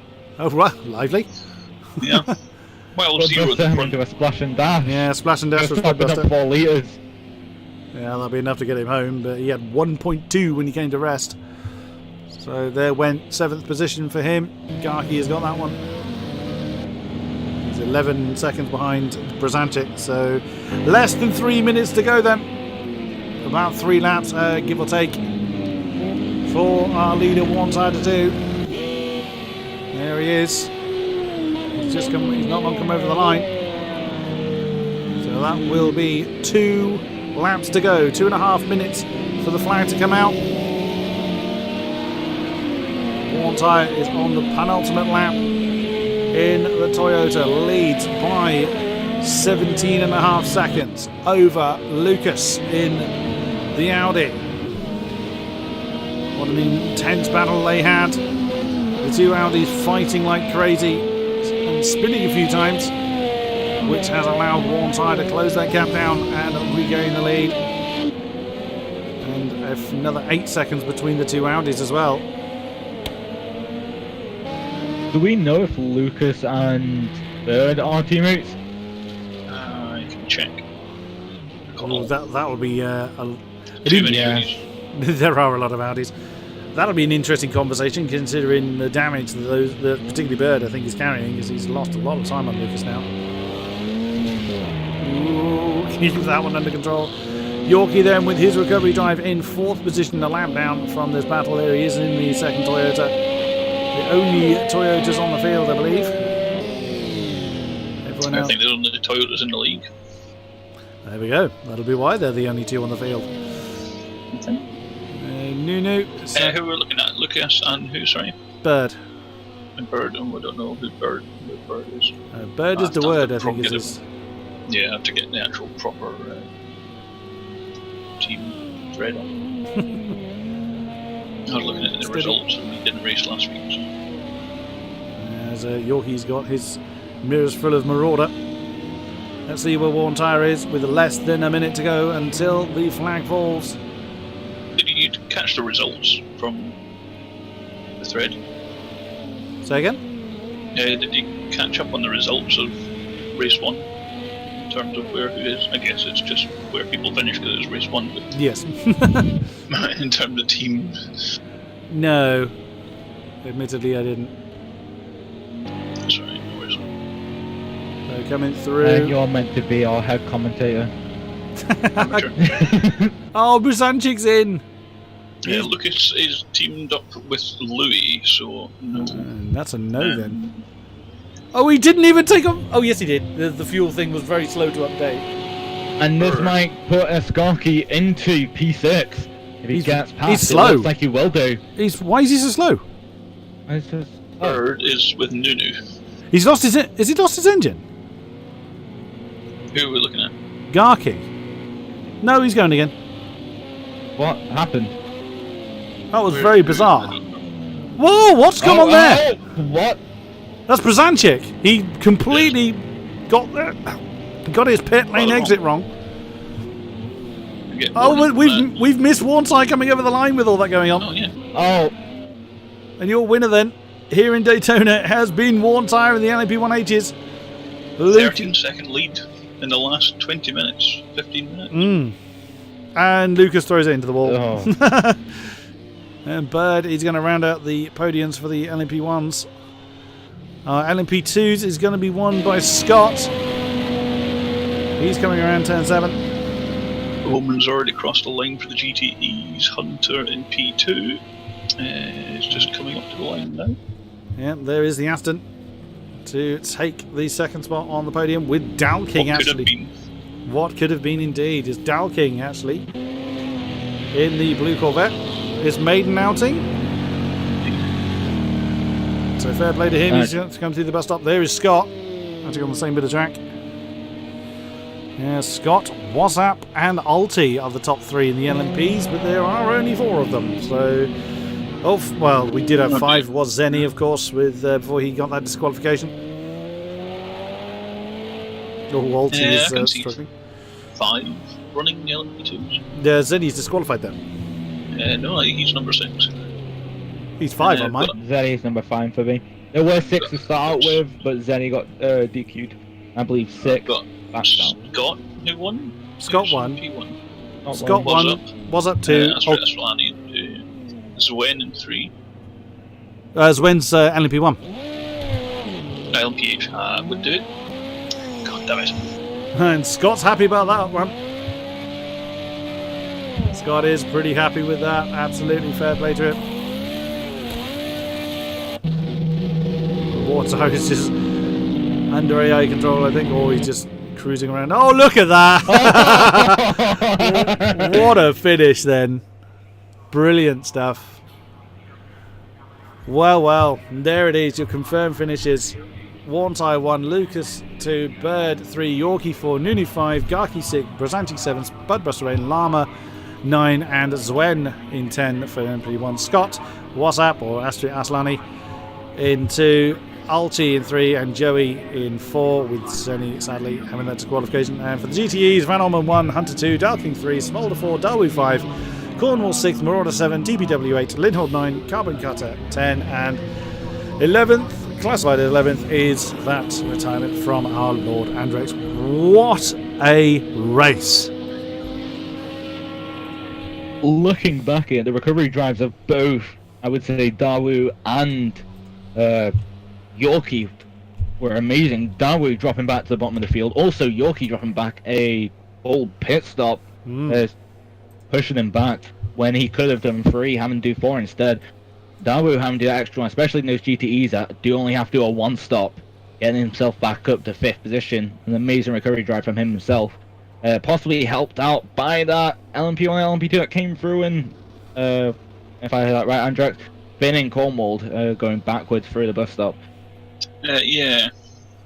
We'll probably get investigated, I suspect. Bit of a problem there.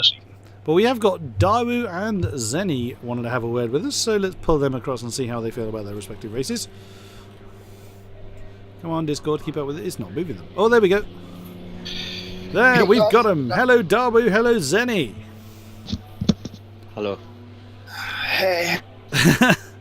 As first he's talked to Zenny. I mean, you must be totally gutted with that. You were leading so comfortably, and one mistake is all it took, and that's your day done. What happened? Yeah.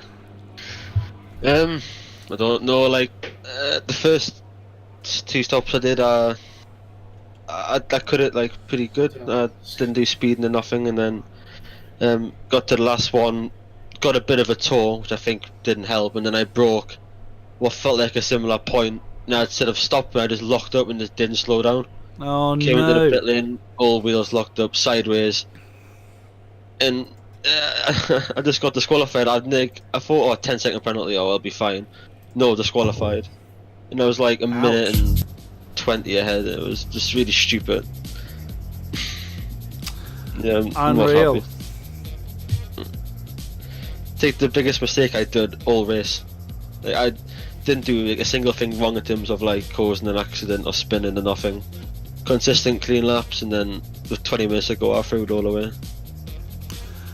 Oh, That's harsh. such It a is shame. harsh. A great shame. We have a few drivers wanted to come and talk to us, which is quite nice. We'll have a word with Darwoo as well. We didn't get to see a lot of you this time, Darwoo, so how was that one for you? Yeah, it was quite unfortunate because I started second and got crashed, had to pit, came out the pit, got crashed again, had to pit again, so I was pretty much all at the back and had to unlap myself and finished 4th or 5th in GTE in the end. Don't know what it's about the penalties, and I'm happy in the end to finish. Could be a P1, but at least I finished. That you did.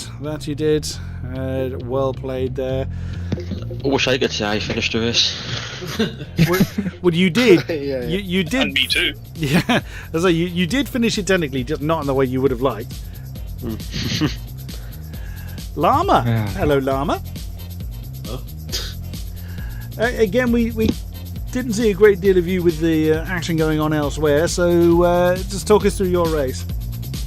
Well, at the start, I mean, I got a decent qualifier and I was happy with quality, not last. Makes a change. So I remember first corner seemed a bit. I mean, everyone was just taking it steady, and then I don't know whether it was just me going into the second corner. I seemed to go quite wide, and then all of a sudden I get this pump from a Porsche behind me, so I spin. That kind of messed up that. Then I got punted again by the same Porsche as he was trying to rejoin the track. That means I had to wait for I was at the back of the park and had to start all the way from the back. Didn't finish too bad considering that, but I believe in my setup something must have, when I was changing my fuel between quali and race, I must have changed something else with my downforce, because back end just there was nothing there, span out pretty much every corner. every lap. Oh dear. Yeah. Well, a bit of a shame, but you made it home, so well persevered there. Good job. Someone that seemingly didn't have anywhere near as many problems. Hello, the Hunter. Finally, my game actually Hello. reads your name correctly. That's nice. Well, representing the Astons. How did you feel for that pride. one? It wasn't the best race, I would say. I had lots of mistakes and a couple spins and some contacts, but I'm really happy with the result in the end. Did you feel you had it in the car and the setup to win that one? No, Plain and I simple, was no. just too quick, and I don't think the Aston really has it in it to win a race. But you In persevered the right nonetheless. hands, it can score podiums, but I don't think it's good enough for a win. Well, you led for a while, so was there not a this might be possible? Not really. There was more than an hour and a half to go, and I was getting caught by the guys behind me. They were slightly faster, and they were battling even. So if they can catch up to me while battling, then I guess there's not much to gain. I think it is a car that all the stars have to line up Yeah. actually get a win, but we'll take a I couple of just needed podiums here. Fernando to speed in the pit lane like I did and get disqualified, but Yeah. So there's 2.5 hours for things to go wrong for people It was close, actually. like me. What did happen to you, Alex? Wrong. Kaboom! No. Oh, But someone that didn't Sorry, have those Pringles. kind of problems was Mr. Van Ommen. Nice to see you in the commentary box again. Yeah, thanks. It was a clean race. I think that is what won me the race in my league. But I had no problems at all. Only once in the pit lane. So I went a little bit too fast into the pit lane. I think 2 or 3 kilometers per hour too fast or something. Oops. And I overshot my pit. My Oh, pit well group. done. So I think that cost in total 7 seconds or something, plus 10 seconds penalty. But yeah, basically everybody had a penalty. So, yeah, it was a really clean race. Good stuff. Right. Well, that's everybody that wants to speak to us that has been through here. Time is knocking on, so we will wrap it up here. That just leaves me to thank you guys that have been with us throughout the stream. It's a great pleasure to commentate for you guys. Thank you very much, Doc and Andrex, for being in the commentary box with us, providing your invaluable insight. Great pleasure to have you with me. Thank you. Good stuff. No worries, buddy. Feel free for people to sign up. Oh, yes. We used about 4 or 5 reserves tonight. So although we have got enough main drivers, lots of people not showing up and lots of reserves not showing up. So even the very recent sign-ups of last week got to race tonight. So if you're interested, if you think you can have a stab at this sort of stuff, get yourself signed up on the AOR forums. We rotate the reserves, so there's a very, very high chance that you will get to race with us. I may have crazy bears like me shouting about your on-track antics, along with Doc, who Indeed. is Yep. agreed to be with me throughout the season. So that'll be Agreed is a logical Relative term. I would like to term. say tied up and stuck a microphone attached to. Of course, because I'm clearly forcing you to do it. Yes, completely. So we will be back in 2 weeks' time for round number 3 around the very different but very entertaining track of Fuji. So we will see you then. But for now, thank you very much and good night. And we are off air.